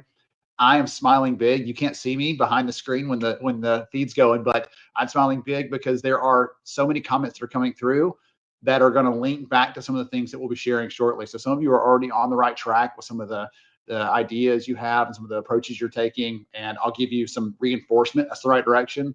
And for those of you that need it, I'll give you the encouragement that the data may give you a different place to go. So here we go. Let's dive in with Chris Reese-Weber from Smart Recruiters and hear about some of the things that are changing there and how to achieve hiring success in the coming year. Welcome to another session here at the live stream today. I know you've been getting some good notes, some good ideas and takeaways as we've gone through this. And this session is going to be a deep dive. We're going to talk about some of the key things that Chris Reese-Weber is seeing over at Smart Recruiters in the market, some of the perspectives they have, and so on. So I'm excited you're here, Chris. Welcome to the show. Yeah, it's great. Thank you, Ben. 100 points for getting my name correct. Not often that happens. So yeah, it's either Chris or CRW for short, because people tend to struggle with the last name. So just go see that CRW. When you've arrived at an acronym for your name, it feels like you just have a name and everybody recognizes it. So kudos for that. You don't have to sing Purple Rain for us. We're all good. We'll dive in. So before we get into some of the fun stuff we're going to talk about today, talking about data and AI and the other things that are happening in the market, tell us for a moment more about who you are and what you do, please. Yeah, absolutely. So right now I run business intelligence at Smart Recruiters. That's pretty much everything to do with customer and business data for our several thousand enterprise customers. I have a team of analysts that work with me for that, but I started out as a recruiter. So I was in finance recruiting and then engineering recruiting, so always kind of very specialist hiring, and then moved into recruitment technology. And I'd love to say it was a purposeful move, but it was very much by accident. Started doing some technology projects and just enjoyed it more and more and found myself in that world. Really? That is so neat. That's fun. I love seeing someone that goes from the doer to now you're enabler of doers with the data that you have access to and all the other sorts of things that you can help with. So that's really incredible. So one of the things that I've had the pleasure of seeing is behind the scenes, the teams are working on sharing and collecting some of the benchmark data across the customer data set you were talking about, really trying to show what's happening around the world. And I have seen the data. It's pretty incredible, honestly. And so I'd love to hear from you. I mean, you have this unique perspective on things. Why do you think that right now is a really pivotal moment for the TA community and for the leaders out there listening? Yeah, I hope this isn't too controversial or that I offend anybody by saying it, but I think having been a recruiter, I feel like I can say this. We've always been pretty slow at evolving. There's still conversations happening now that I was having 10 years ago when I was filling roles. And for me, I think now, particularly with AI, it's probably the shot in the arm we all needed to accelerate change. That comes with a lot of fear, a lot of opportunity. But I think now more than ever, it's probably a time of, if you don't ride that wave properly, you're at risk of the company being left behind and not being able to compete for the kind of talent that you need. So really looking at it as it being a big opportunity and kind of embracing the fear that comes with it rather than shying away from it. I think that's why this is such a big, important moment. I've still got TA friends who are, working on some legacy tools where their recruiters are still having to do things like print out CVs and lots of manual things that are, you look at it and you think, hey, how are we still here? But we are. I love telling people. So the very first recruiting tool that I ever used was Smart Recruiters many, many years ago. I remember the old branding colors, like way back when, and everything else. But I remember trying to build my own CRM to create a way to notify people who were on an email list, and like I was building those things myself, trying to make it all connect together. So like you, I was a recruiter before I was a researcher and speaker. And I'd love to hear from you, because I've used the F word, fear, talking about this. Why do you think we've been slow as a community to evolve? Is there a big thing, like it's got to be this, or is it a combination of 2 or 3 different things that make us hesitant? What are your thoughts there? I mean, I think specifically with AI, I think it's very much the initial fear response is really understandable, because we're dealing with candidates, we're dealing with personal data, there's a lot of privacy and security implications. So there's that, which makes an awful lot of sense. And we'll talk a little bit more, I'm sure, about how people can kind of move through that fear and get towards education and then figure out how to move with it. But I think prior to AI, in the past, it's really been, we've always looked outside for inspiration. So recruitment is like sales and marketing it's been around for a long time, but it's still taken a lot of people to get even towards putting a CRM in place, whether they built one themselves or whether they went and bought one off the shelf.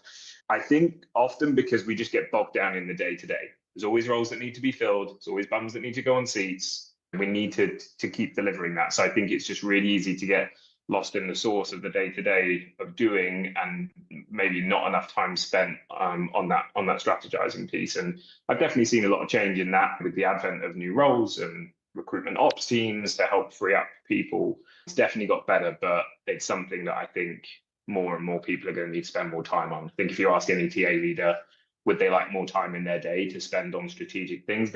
I'd be surprised if a lot of them said no.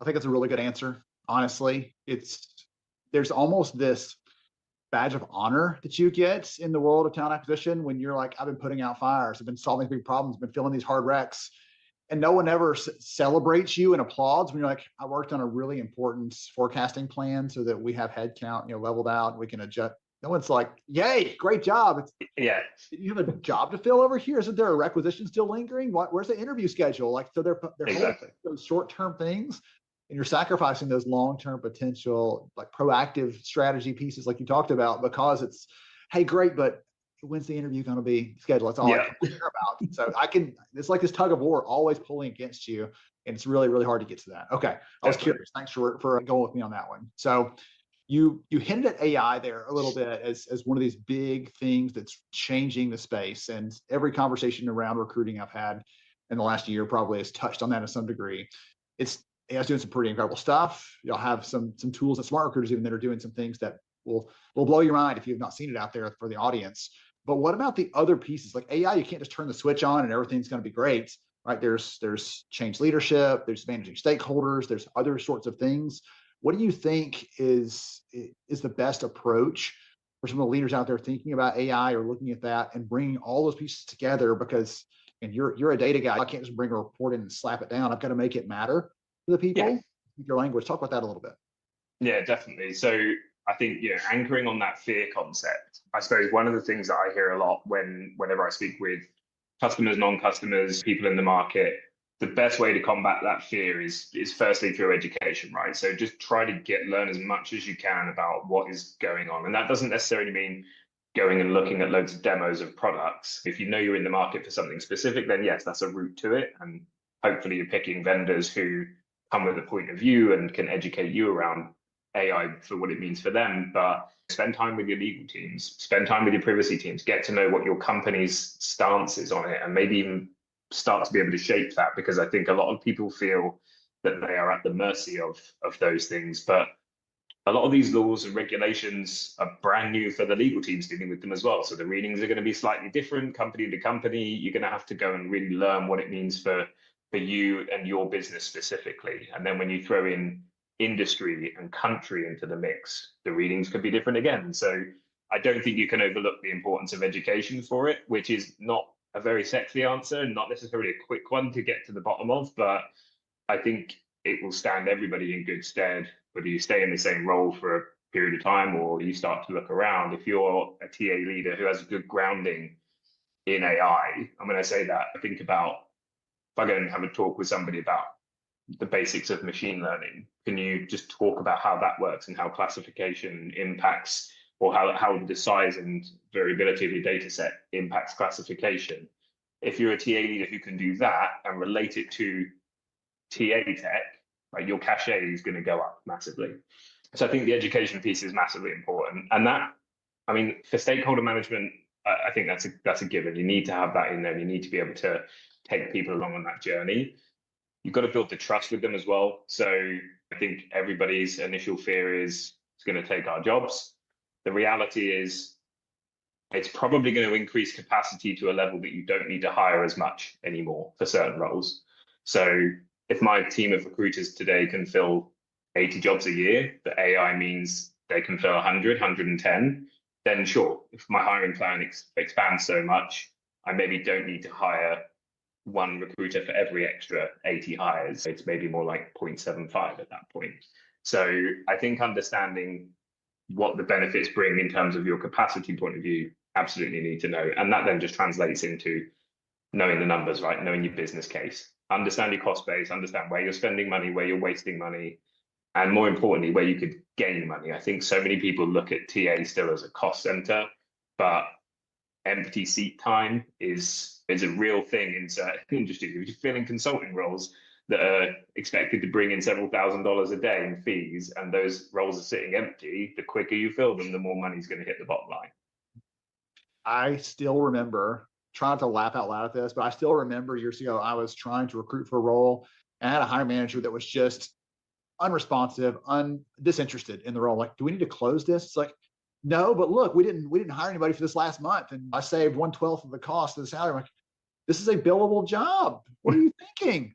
We could have been billing the customer for this for the entire time. We couldn't. He's like, oh, like I don't know why I have to explain that. I'm not the business guy. You're the business guy, but I don't mix things up there. So absolutely, there is a cost to not having it filled, whether it's like that direct or it's increasing stress on the other people around it, driving up turnover, driving down their quality, like those sorts of things definitely filter into that for sure. So one other thing I was going to say, because you said what else do we need to think about outside of just flicking on the switch? And something that appears to have maybe got lost a little bit from the conversation is we always used to talk a lot with any new customer or prospect that we talk to that no matter how good the system is, if you've got a bad process, it's not necessarily going to fix it.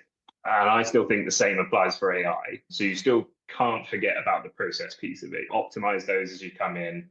The good news is, depending on who you buy, you might find you've got yourself an AI solution that will help you figure out where your processes are bad and recommend or even implement fixes so that you reduce bottlenecks and things like that. But yeah, it's not a silver bullet for everything. You can't just flick the switch on and say, great, this is all sorted now because we've got this. If your team don't know how to act with it, if you don't understand the handoff points and what that means for your process, then it's still going to have the less than desirable results.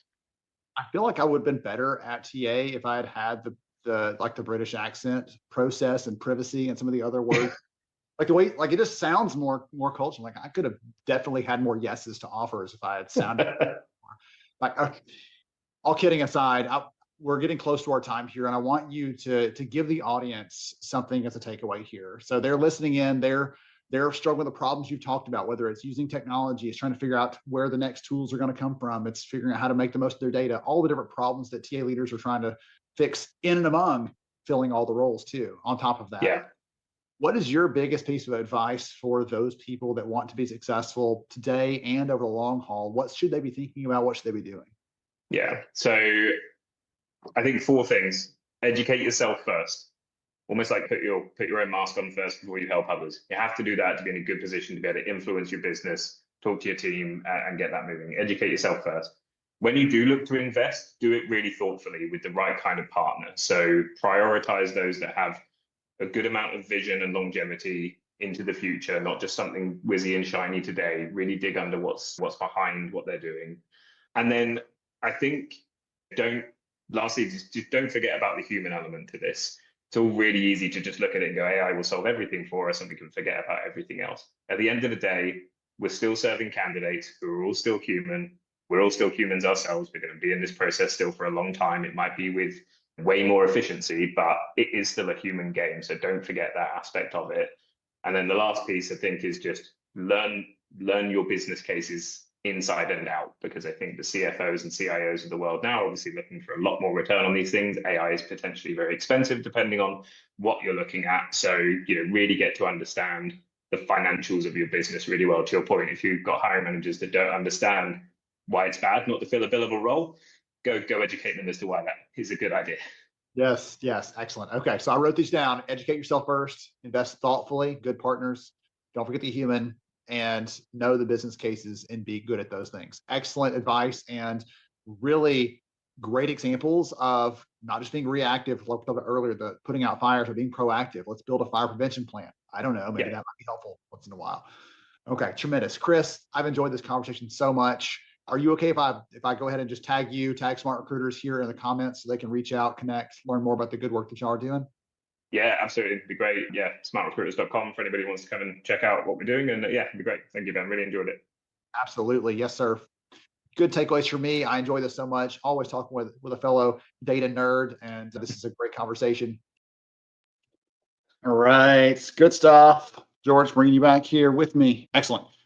Great conversation there with Chris. And when I posted in the chat that Chris had an acronym for a name, George, like I wish you could have seen his face when he realized how cool that was going to be. I didn't want to spoil it for you in advance, George, but he was a data guy, but he was also an acronym guy.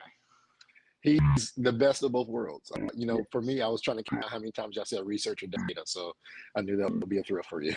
You lost count at some point, somewhere in there, probably. So tremendous goodness. Well, thank you again, Chris. Thank you to Smart Recruiters and the team there for partnering, supporting.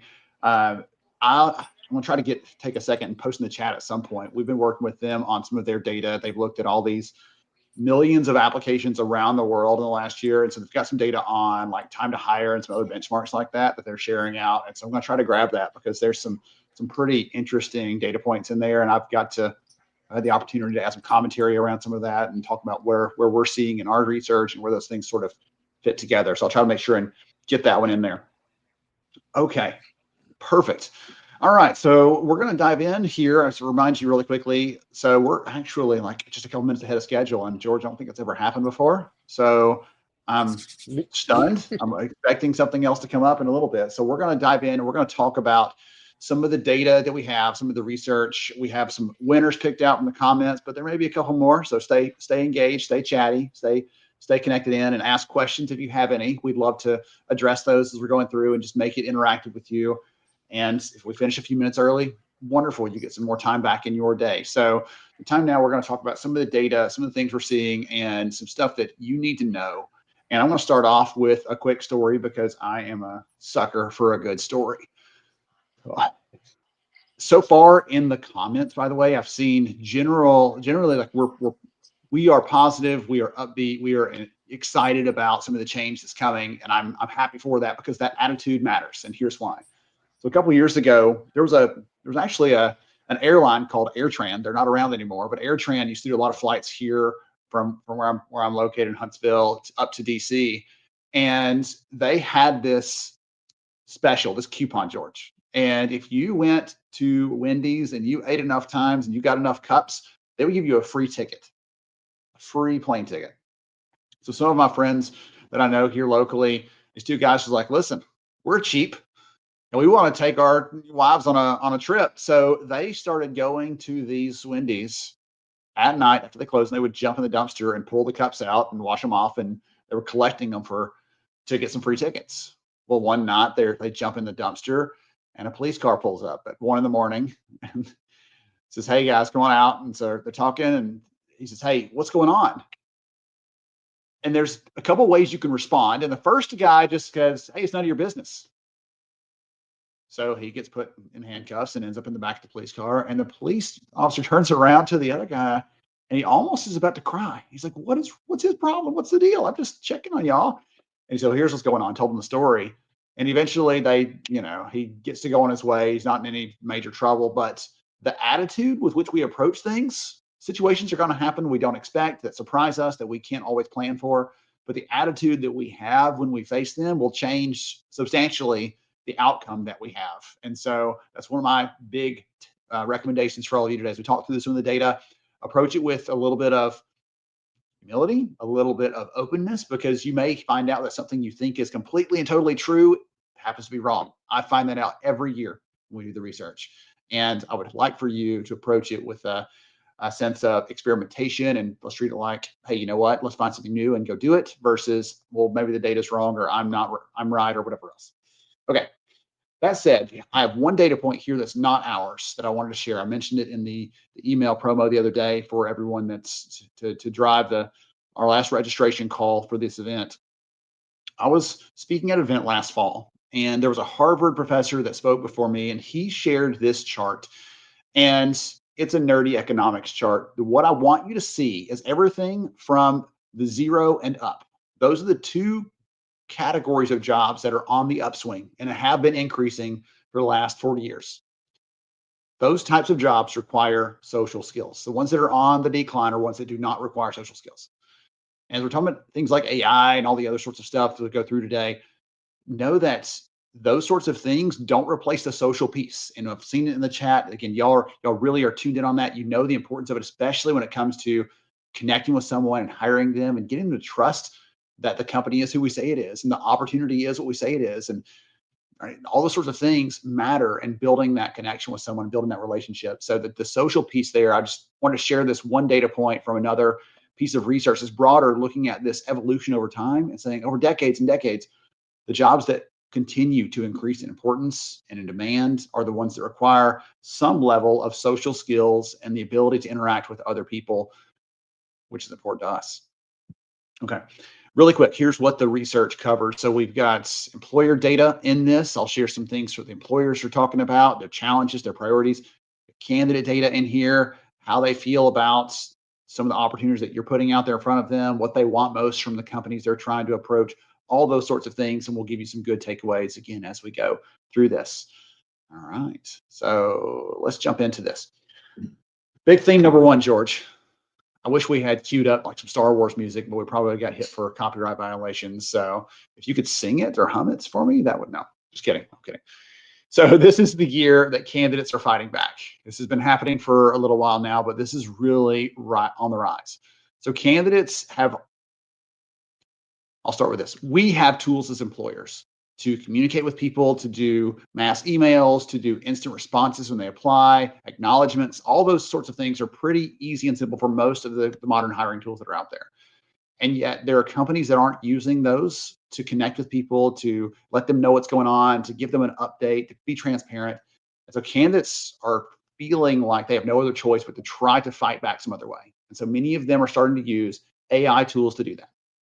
And so when you look over here on the right side of the screen, you can see some of the words that candidates used in the research when I asked them, how would you describe the hiring process today? These are the words I could actually put in here. Some of the words I cannot put in here because this is a family show. And so fair warning, we all over the place, things you probably would expect, some that you wouldn't. But candidates are now turning to AI tools as a way to help them sort of level the playing field when it comes to hiring. And here's what that looks like. So right now, as of this session today, 36% of candidates are either using AI to help them apply for jobs, to help them, get into the hiring process, to get through screening, all those things, or they're going to. That's 1 out of 3. So as challenging as it might be now, it's probably going to get worse because there's a lot of different ways they're being marketed to and being told this is the way to go. So from the employer side, our side as companies, we're trying to take care of people. We're trying to do the right thing in hiring, but this is creating some real challenge. When I put leaders like all of you to the tests, I showed a set of different resumes, said which one of these are AI generated. Only 14% of us, people that do our work, could identify this. And we see more resumes than anybody else, and only 14% could accurately identify that. So every time I'm out at an event talking about this, someone's always like, yeah, but you can tell. And apparently now we can't. We can't really. The data say that it's getting harder and harder, and the algorithms are getting smarter, making it tougher for us to do that. We're seeing more AI usage from candidates across the entire process. I was talking to a company the other day that said that of the resumes that are coming in, the applications that are coming in, they're flagging the ones that start to look similar, and they can tell there's something machine generated in the cover letter or some other piece of it or in a writing sample. They said it's just on the upswing, and it's pretty wild. Even the simplest questions, people are not even answering themselves. They're just letting ChatGPT do it for them. I'm going to skip to the next page because I think this one really helps tell the story of one of the challenges. So one of the ways candidates are using AI is to apply for jobs. Here's how it works, okay? Because I was kind of curious about this and wanted to be able to share it with you. So these tools, all the ones you see here on the right and some of the others that you don't see here, they will go and scan Indeed, they'll scan LinkedIn or ZipRecruiter, and I can hit one button, put a little details in about me, and it will go and automatically start applying for every single job that's out there on those job boards without them doing anything else. And as you can see here, the pricing is pretty cheap. If they want to apply for 150 jobs a day, it's $100 a month. If they want unlimited applies, that's $250 a month. So candidates with a little bit of money can start peppering every single employer that's got a job available with their resume, trying to get through. And that picture I used on the previous slide is sort of the picture I wanted you to see, like the funnel. It's just getting clumped up and cluttered by this. was talking to a company, a leader recently that said that this large organization was getting like 20,000 resumes a month on average. Big enterprise company. Historically, 20,000 resumes a month. And the last year or so, that's increased to about 20,000 resumes every 2.5 days.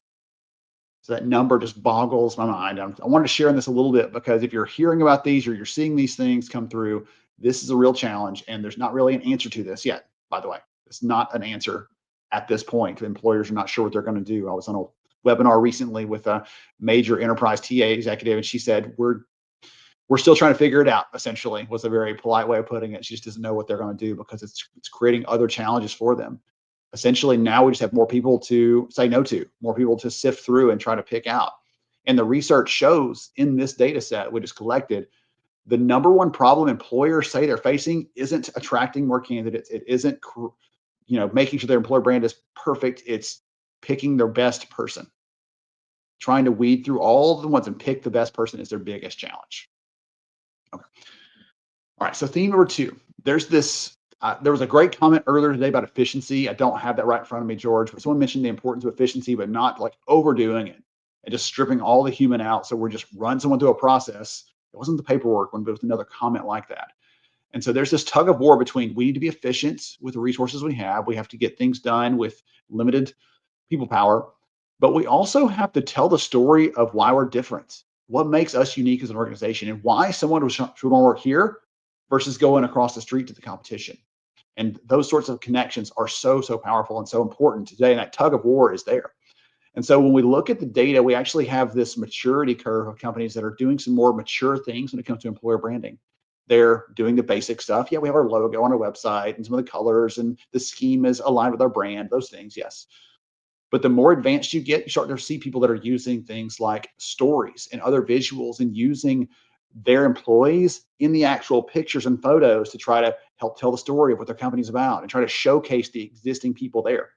There's a company I wrote about. We're giving some copies of Talent Scarcity away today. There's a company I wrote about in there that started using some of their existing employees in their job ads, and an airline company. And they were trying to appeal to people that were empty nesters, someone who had just got their kids off to college and like, okay, what's next for me? And they said, hey, listen, come and fly with us. You'll have some adventures. You'll see the world. And they use that. They put their own employees in the ads, though, to sort of appeal and show that they're no different than you are. And speaking of that, George, I'm going to turn this over to you. I've talked for a long time. I'll turn it over to you here. We saw in the data that there's some really interesting things around this branding piece and how we're trying to appeal to candidates and how we're trying to build trust with what we're putting out there, where every single candidate doesn't see that message the same way, do they? Yeah, it's perspective because I think we look at things differently, and we're also so attracted, I guess is the word, our vision on what we are attracted to. We tend to go towards that thing. It's no different than me looking at a picture. If it has shoes on it, I'm gonna be more attracted to something that has shoes on it versus a purse. For obvious reasons, I love shoes. I love to buy a nice bag for my significant other, but we typically tend to go in the direction of our vision and our attractions. And so, that one did not surprise me. I think when we first got this, I blindly was able to just assume, especially as we dug into even the DI aspects of that. Yes. All right. Are you good with me to share the generational one? You want to talk through that a little bit? I would love to. Yeah, this is something that really caught my attention as we're looking at it. I was very interested in how things look differently from different perspectives. What is something that I will look at? And so I put myself in the shoes of how would I look at this in a perspective from the generational preferences, and what really motivates us as we grow older, younger, wiser. Some people don't like to be called old. For all of my people over 40, I refer to myself as a man of joy, just older youth. There's your acronym. There you go. Just older youth. Like, we're not old. You're just older youth. And so, some of the crazy factors that really looked at this, and you can see on the screen for those of you who are watching, we wanted to make this a color coordination, but looking at the priorities for Gen Z, the number one priority was the work-life balance, right? We've seen this over the last few years being where it's been talked about in the time that you need. For those, as you look at it, it's what does it look like for me and my time and priorities? It was interesting. Nobody else looked at the work-life balance and didn't have it on theirs, but there were some similarities in some of these as well as far as their priorities, but in different spots. And I think as you become a person of joy, you you tend to look at things that are priority. As you get older, competitive salary is important. Benefits, you have a family to take care of, and you want to enjoy those benefits, and make sure you have that. And I think you look at job security and some, what does that perspective look like? And so I love the differences. I think it's understanding, but I think as well being, I think we as leaders in this space should take heed to these things on how can we get the multiple generations to work together, right? How can we, this is a conversation that leads beyond just the hiring practice and knowing what you want, but this is also how can we work together? What are some other preferences or motivations that this tends to lead to? Why do they want work-life balance versus job responsibilities or competitive salary? Yes, that goes back to one of the comments that someone shared earlier. They were saying this all should be, in a perfect world, a conversation. I know that's hard to do at scale. I know all of us have a limited amount of time. We can't talk to every single candidate, but to be able to understand these things, not just, well, let's hope we can land on whatever they want, but if someone's Gen Z, but they've got a kid already, they may start to put some of these other things in front of that a little bit or whatever else. So it starts to just get into the weeds of this really has to be a personal thing. It can't just be putting people on an assembly line and shoving them down a hiring process because we miss a chance to speak to some of the things that they care deeply about. Yeah. And another thing, man, is you look at it, the job security was something that interested me about Gen Z. We talk about how the longevity, right? People are not staying as long as they used to be. And so, when I thought about it, I was like, I wonder why job security doesn't matter. But if you look at some of the trends, they're looking to grow, they're looking to get experience and do that. And so job security is, they're looking for the next as they're working and getting interviewed sometimes in the process. Oh, goodness gracious. Okay, excellent. So I've got one more for you here, if you're good to go to it, talking about some of the other aspects of what we're seeing in the data. So me to give the quick rundown on the experiment and then pass it off to you. You go with that? Let's do it. Sure. So we ran an experiment this year. I mentioned during one of the sessions today that we ran an experiment last year where we showed job ads and let people pick which one they wanted to apply for. And they preferred the one that let them that showed them the impact they would have, not just the industry they would be in. So they care about the meaning behind the job. Well, this year we tried something different. We said, okay, here's some different jobs you can apply for. Which one of these would you want to go for? And there was no difference in the job ads other than the photo. The picture is the only thing that changes from job ad to job ad.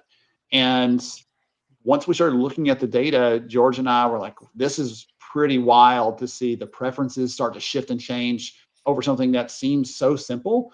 And so some of you are talking about having your own people in your job ads, having your representing who you want your company to look like in those. I think that was so important because that's what the data actually show here. George, I'll let you talk for a minute about some of the things you found and some of the takeaways you had. Yeah, I think Ben, for me, the story that it tells is there's companies that's being more involved in their marketing, right? Using actual employees and team members to be part of this marketing. I think it's important as we go down this road of, we want to be connected with people. We want to be able to see not some Photoshop or some, Canva, print. We want to see people that we know we're going to be in touch with. I mean, I think the priority matters. When you look at it from a generational standpoint, when you look at it from an ethnicity standpoint, when you look at it from an age standpoint, those things matter because we want to know that we're going to be able to relate, connect, and there's somebody who looks like me, not necessarily just because of the skin color, but maybe there's a man that I feel like I can connect to, or there's a lady for those who are that they can connect to. So there's not a lot of surprise there, but I think it's important for us to understand as we do the marketing and the branding, why that is. People are looking to be connected. And so when we looked at this first picture preferred by Black candidates 60% of the time. I think, Ben, when I first saw this and you asked me this, I gave you a number. I think I was one or two away from what it was. George, you were like spot on. You were Yeah. spot. Everybody out there that thinks George doesn't speak data like I do, he keeps calling me the data guy, but he got it like spot on the number. And I remember being stunned by it the very first time he saw the data. So he guessed it exactly right on. And so you look at these numbers, and there's a reason for it, right? There's a reason why this happens. It's preference. We all have the desire to be connected to something, and so the preferences are so important for that. For all my joy, people, all of us, right?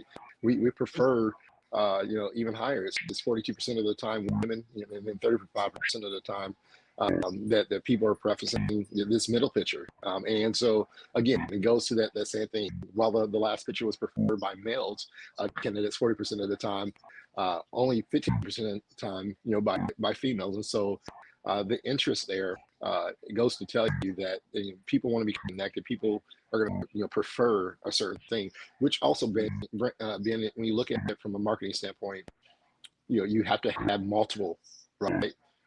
Not just English, right? But about those who speak, Spanish, or those who may speak Italian, whatever it may be that's in your area. I think it's important for you to market beyond just English, because there's people that want to work there but don't understand or speak it, maybe not clearly, maybe not confidently. For me, I love pictures growing up. I struggled with reading for a while, so pictures meant something to me. Told a story. So I think it's important as we do those things to help our company thrive in the branding, that we keep it realistic. Yeah, Kayla's comment right there is perfect, George, for what you're saying, where people don't just want to see themselves there. They want to see themselves thriving there. They want to see themselves being there and being happy. Goodness. That's one of the, I always have said, I could never have worked for one of those companies that sent an offer to someone and said, okay, you've got 12 hours to let us know if you're going to accept this or not. Because they're about to give us a part of their life they can never get back. And I can't expect them to make that decision like this so quickly. They can have a day or two to think it over, and I'm not going to pressure them heavily unless there are times where you have to, but overall, that's not the way to go, because that's a big decision to make. And I want them to picture joy. I want them to picture a future where they're thriving and a place where they're happy and they're glad they made that decision, not just a place that hurried them up to say yes so they could lock them into that offer and make them no, that's not the right way to start that off. Okay, thank you for sharing that, George. And again, your takeaway there, I think, is the right one. We have to tell some different stories. We have to share different ways. We have to make sure that we're showing people of all different backgrounds and races and everything else that we have something to show, that we have something to offer them, and that we're a great place to work for those reasons. Okay, this stuff I tied into this next piece. I shared this stat earlier, but I wanted to share this with you.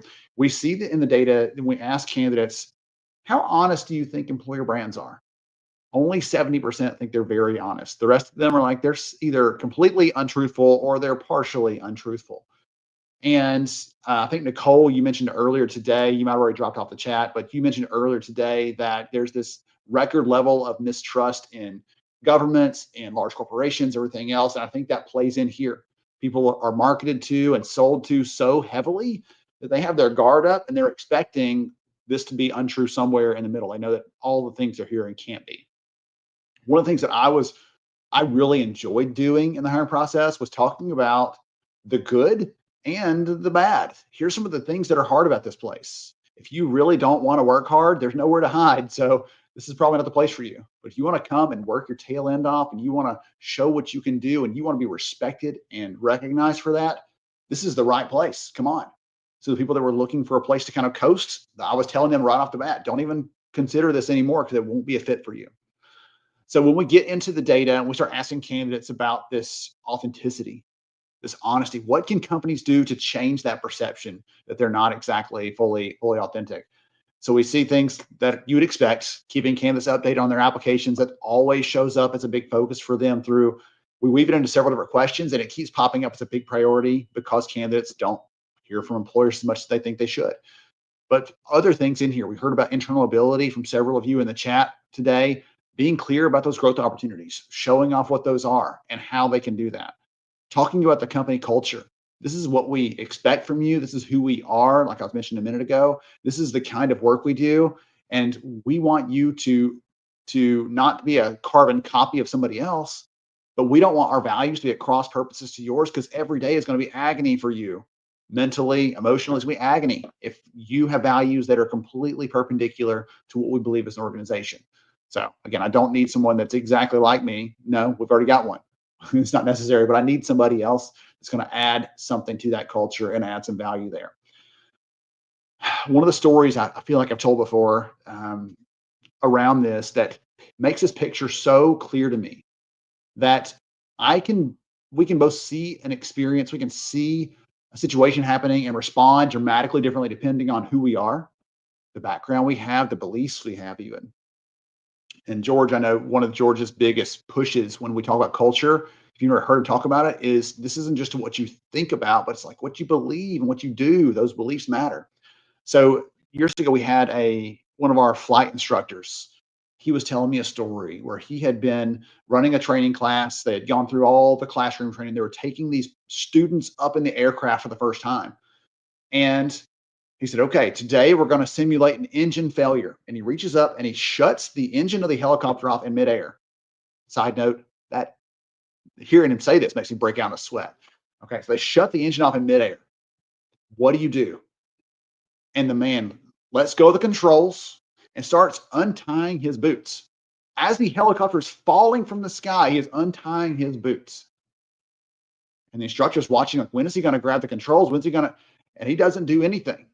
He's just focusing on his feet. And so he turns it back on, gets the helicopter down, and is so angry and so upset. It's like, what is wrong with you? We simulate an engine failure. This thing's going to crash. You weren't even paying attention to the controls. And the guy said, yes, I know that my religious belief says that if I am going to die, I cannot meet my God with my shoes on. So I had to get my shoes off first.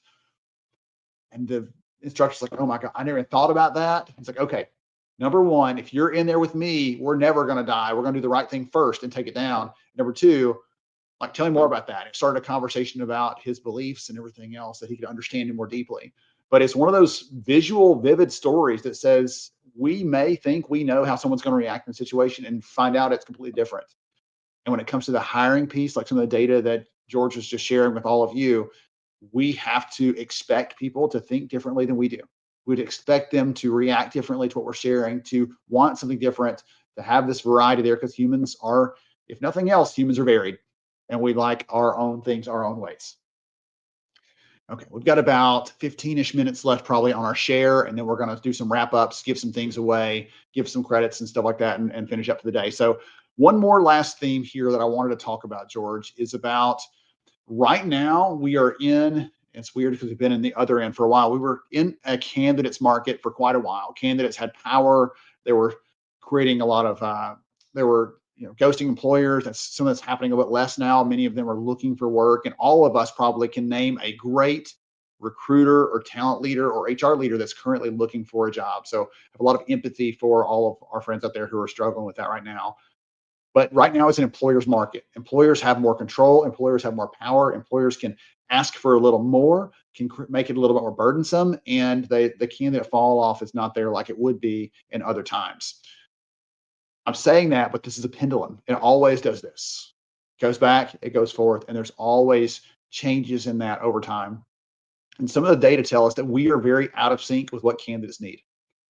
I'm a little embarrassed to admit that I've asked a certain question of candidates for the last 3 or 4 years, and I've never once asked employers how they feel about that same question. And I'm going to show that to you in just 1 minute. The data show that we are out of sync, we're out of touch with some important things that matter to candidates overall. And can we always make everybody happy? For sure not. But can we do some things that create those moments that matter, like we heard about earlier today? Yes, we absolutely can. So Katie and Brent, I think that came during that conversation, the moments that matter, powerful moments. One of the things I want to talk about for just a minute here, I'm going to get nerdy on you. I've got a table with data and everything. Okay, so fair warning, is proactive talent teams. These teams are the ones that are strategic, the ones that are leaning forward, the ones that are looking for ways to create different experiences. We talked about reactive versus proactive earlier. I'll show you what the differences actually are, not in theory, but in actual reality. And one thing I'll point out here is just the practical takeaway. Here's your freebie for the day, practical takeaway. I was talking with Paul Norman recently. He's a friend of mine, and he is a talent acquisition leader, consultant, just super smart. Most people that every time he says something, you're like, hold on a second, I got to write that one down. That was a good one. I had him on the podcast a little while back, and Paul was talking about the importance of talent acquisition leaders and talent professionals. And this term he used is called contracting. Basically, really hammering out the details before you go forward when you're posting a requisition. And this is an example of not just saying, okay, here's the requisition, I'll go fill this for you, kind sir, I'll be back with a candidate. Yes, ma'am. Right. But asking some questions and really hammering that out so you're clear before you walk away, because coming back later just wastes everybody's time. So when he gets a requisition, he's like, oh, look, I see here that it says this person needs to have 4 years of experience minimum in order to be eligible for this job. Yep, true. Okay. What if I find a really great candidate with 3 years of experience? Well, maybe. Okay. Right. And so he would get really clear on those things that the hiring manager thought was set in stone. He would figure out where the boundaries and where it was a little squishy and where it was absolutely firm. There was no give, and push back. Again, called it consulting, contracting as this a practice, but it's a great strategy for making sure that every single time you do that, every hiring manager is a little different. Some of them say 4 years and they really mean anything more than 2 is good. Some of them say 4, and if it's less than 4.5 years, they're going to push it back and say that's not a good resume. So there's you a piece of advice on the strategy side. Now, I talked about employers are missing the mark. Here's the data that actually show that. When we look at the research, we've asked this question of candidates for years. So the light blue here on screen is what candidates say is most important to them in the process. For the first time, anytime we've measured this, for the first time ever, this fast application that respects their time surpassed knowing the starting pay rate. For years, that starting pay rate one has been creeping up. I was actually thinking about taking the question out this year if the answer was far and away the number one again, because it's one of those things we're just going to assume it's true. And so to see that come out there, that tells us that candidates are really struggling with long applications, 57 steps, 27 screens. Oh, it doesn't work on a mobile device. Oh, I've got to all the different things. I have to create 15 more logins to apply to 15 jobs, all those things that just create hassle for them in the process that we don't often get exposed to. So we're seeing every time on this chart, you see that light blue outpaces the dark blue, which is almost everyone. That tells us that candidates are wanting it more than we are offering as employers. And it gives us some ideas and areas where we can be a little bit more candidate centric in what we're doing. Even if it's an employer's market, we can still be a little more candidate centric because it's going to swing back the other way. And if you start it now, it's okay. It will apply in the future as well. And one of the ones that got me is look how different these are, how broad the gaps are, different order of priority that employers think from what candidates think. Employers think that transparency is number one in this, and it's important, but not the number one for candidates. When we look at things like ghosting, why do candidates ghost? The top answers for employers and for candidates are pretty close together. They're not that far apart. So we know what some of those challenges are. We know the reasons they're doing it, but we haven't always solved for it. So I'm going to show you this one here. I told you I had this one, so hang with me. We see in the data that proactive talent acquisition teams create different outcomes. And it's because they're doing certain things differently. It's not that they don't have problems, they just have different kinds of problems. These proactive talent teams are not the ones saying, I wish someone would listen. I wish our hiring managers were on the same page with us. They have different problems they're focusing on because they are focusing on solving those other ones first. And so you see that, yes, there's actually technology in this. They're using tools and technology and processes to be better. Great. But I actually just broke this out specifically to call out this people and strategy component, because everything that they're doing isn't just technology. They're not just using a bunch of tools. You don't get there by just turning on some switches and having technologies there. They're proactive because they're focusing on the people side too. They're focusing on the quality of the people they're bringing in, not just the volume of people they're bringing in or how long it takes. They're focusing on creating an employer brand, like we just showed you a minute ago, that connects with every person, not just with a couple of people. They're using referrals to connect with people because referrals are shown to be a powerful way of connecting with candidates, of creating better hires, of longevity and retention. There's lots of data that indicate that referrals work, and they're using that more effectively. And they're using this idea that I talked about Kim today, Kim Pope, when we talked from Wilson about talent sustainability. They're using that approach of our talent is not this inexhaustible resource. They will run out at some point, and we have to treat them with that same level of respect if we want to get the most out of the people that are looking for work with us. Okay, George, I'm about to transition us into the end. We're going to finish a little bit early today. Any closing comments or thoughts or anything before I start sharing some of our award winners, prize winners? I'll say, Ben, like the most important piece is to make sure we have a habit of assuming. So make sure we're not assuming through these processes, like assuming that a candidate's wanting something. Just as much as we may assume the candidate thinks that our company is a certain way. The old adage of assumption that many of our parents, not yours, Ben, but many of our parents, had a acronym for assumption Yes, in a statement. assuming is bad. So, yeah. And so I've learned over time and going through this process, right? We can assume. I assumed the pictures that I had. I assumed, what would partake in that. But sometimes in the process of hiring candidates, it's better just to ask. It's better to, when you talk about transparency, it's not just about pay. It's not just about the benefits. It's not just transparency. Is you keeping it real with me and the experience that I may or may not, have within your company. And so, that transparency and authenticity, there was comments, there are always the comments, but there was a comment earlier that says human and human resources, as if we forget it, right? As if we forget what HR stands for. But we have to be reminded. And I think it's important, Ben, that we remind ourselves, yes, human and human resources, but also, for me, transparency is being authentic.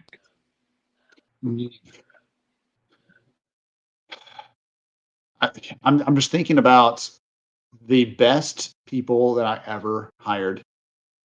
I don't think any of them would have said yes to me if I was just trying to shuttle them through a process and get them to say yes and do it only as efficiently as possible. Right. Those things almost always started out with hey, tell me about this thing on your resume here, or tell me about, oh, really? Tell me, like, I'm excited about this thing that you've done. I can't wait to hear all about it. And those sorts of just human connections and conversations we see in the in the candidate data. They tell us that person that helped to hire them, they stay connected to them for a year or even longer after that. I remember that happening with me in my own work. So such a respect for the authentic, the ones that take the time, George, to be transparent, to be authentic, to be real humans. Because at the end of the day, I talked about some of the AI stuff earlier. I want to like caveat, maybe not, but I want to share this one thing to make sure that it's clear for every person that hears me. Candidates are using these tools. It's creating harder work for employers, but I don't really fault them for that. They are trying to feed their families. They are trying to do meaningful work. They're trying to get a job and take care of things. Like, I'd much rather someone be trying to do it than not. That doesn't mean that the problems don't need to be we don't try to solve those, but I do respect someone that's trying to do these things, to take care of their family, to meet their obligations, to actually earn an income. They're trying to do that. Even if I don't like the way they're doing it, they're trying to, and I have to respect them for that piece, at least, if nothing else. So there's my authenticity moment for all of you for the day. All right, I'm going to talk about some winners here really quickly and give some things away, because this is my favorite things to do. So really quick, if you want to see the research, when our report comes out, it will be published on our website. We make all of that completely free for any of you that want to see it, because when I worked in HR and recruiting, I had no budget for research. And so I want to make that a free to use, so you can see the things we've shared today. We'll go a layer deeper. We'll show you the why behind that, what's happening there, the trends year over year, and some of the things that you need to know. So some really good data shared all the time on talent acquisition. In this case, we're also on learning. George has some great stuff coming up on culture, performance, and recognition. That's going to be incredible. So we've got some great data coming this year and some great research that's practical and helpful to you, not just academic, but practical and helpful for all of you to do your work in a better way. All right, I think I've stalled long enough. So let's do some giveaways. If your name is here on the screen, please take a screenshot so that you don't forget the email address, but shoot a note over to events@lhra.io. And so the 2 books we gave away, my talent scarcity book, lots of stories in there around hiring, some case studies of companies doing things that would blow your mind, and some creative ways to find good people. So talent scarcity. And then the other one I mentioned was high performance recruiting from our friend Trent Cotton. He's been on one of our TA live streams in the past, somebody that I highly respect, and he's got some great, that's a serious book. That's not a skinny one like talent scarcity. He's got a lot of data in there on how to be better performing as a recruiter individually, as a recruiting team, and as a recruiting leader. So depending on which of those lenses apply to you, you can use that. Absolutely. And both of those are available on Amazon. If you didn't get one, sorry, show up to our next one. We'll be giving some more things away. So goodness. George, any other comments that came in that we want to give a shout out to? Because I know you were flagging a bunch of them. I flagged so many of them too that were coming in all through the session today. Some really, really great call outs and inputs from people. Not ones that I had not shared. Okay. I've kind of done that. But, thank you. Okay. Of course, we always are grateful for everybody that's commenting in the inbox, and so we appreciate all those shout outs. And for those who have shared our live stream, thank you so much for sharing the live stream to your network. If you have not shared, share. It blesses our heart. Yes. Oh, bless your heart. That's a Southernism right there for you, George. Thank you for that. I'm down in the South right now. We'll take you. We'll take you. Yes. Head back north. So a couple of them I was going to call out really quickly that I saw that I just, again, there were so many good ones. I can't give credit to everybody, but Matt, one of your comments, you're talking about grit as a skill to measure. I really enjoyed when Kim talked about that. I did not expect the conversation to go that way. She talked about the importance of grit and even having a grit award where they're recognizing people who do that. It reminded me of one of our employees when I worked as an HR director. We had an employee who had solved this client problem on his own time, like on the weekends, just because of the right thing to do. And once I heard his story, because he wasn't telling about it, someone else had told me, I started telling that story everywhere because it became one of our legends at the company about how to do the right thing, how to treat people well. So it was a really fun story to tell. And so I love that one. Nicole, when you talked about, hey, if you say you're great, prove it. People don't always believe things, so we need to prove it. We need to show them that we care. We show them those things that matter. We expect that from candidates. We should be doing the same thing as employers. They are interviewing you as a company. You're not just interviewing them as a candidate. And so let's prove that we're great. Let's not just say that we're great. And then I think I gave Peter a shout out earlier, but I love Peter and he won a book. So talking about the proactive piece, that's one of our big themes this year. And for our upcoming HR summer school, that's one of the big themes that I'm leaning in on is how to be more proactive. We have some new data coming out on that shortly that we're working on a data-driven HR approach. And I'm so excited about it because I'm going to talk about using data not in place of people, but to serve people and to help them be better at the work they're doing and to help us solve the problems we're trying to solve as employers as well. Really quickly, for those of you that need the credit codes, here you go, Sherman HRCI codes for this session today. And then thank you again. Great sessions today from all three of our supporters and partners on this. The Smart Recruiters team, Chris did a great job, great session on data and AI. Wilson, Kim Pope, again, breath of fresh air, best way I can describe her, talking about sustainability and grit and the importance of those things. And then we have Tom from AppVaults sharing with us how we can create better conversations and connections with our candidates. So I thought all three of those were great sessions. And then our opening with Katie and with Brent, new friends of mine, new good friends, and I'm so grateful to each of them for the work they're doing, the impact they're having. And to all of you, we're going to wrap up here, George. I want to thank you for joining me on the road down in Florida as you just got back from the HR cruise, and hopefully you have gotten your boogie on. Now you're ready to get back to work. Maybe. Think so. I'm gonna get my boogie on, and I'm getting back to work. But there's another HR cruise Monday that I'll be getting my boogie on again. It's a hard job, but I have to support my good friend. Shout out to Mike Madero.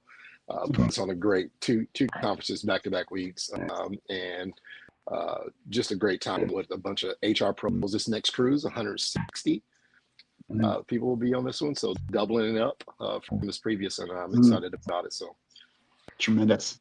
Awesome. Well, I'm glad you were able to make it back. I had this vision of the ship like pulling in late to the dock and George being absent completely. So I'm glad you were able to make it today. To all of you, we appreciate each and every one of you for joining, for signing in, for watching this on demand. Hey there, or watching it live with us today and commenting and sharing. We appreciate you. And we hope to see you again next time on one of our live streams. Thank you so much.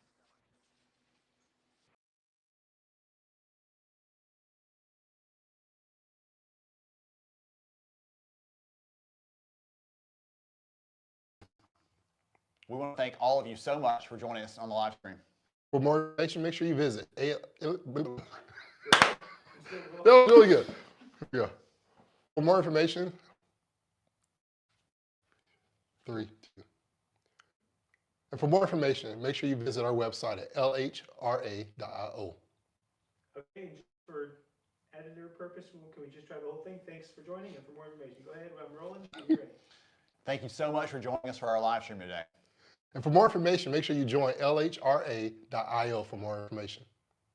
For more information. For more information, more information. Here, let's try. We got it now.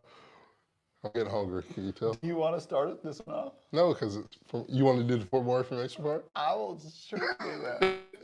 All right, here we go. 3, 2. Thank you for joining this live stream. We appreciate all. Ooh! This is when Lucas is like, I'm just going to leave here. Oh, you make me sweat. If stuff wasn't stuff, he'd just walk out. All right, here we go. We want to thank everybody for joining us today on this live stream. For more information, you can find our website at lhra.io. Nice. Very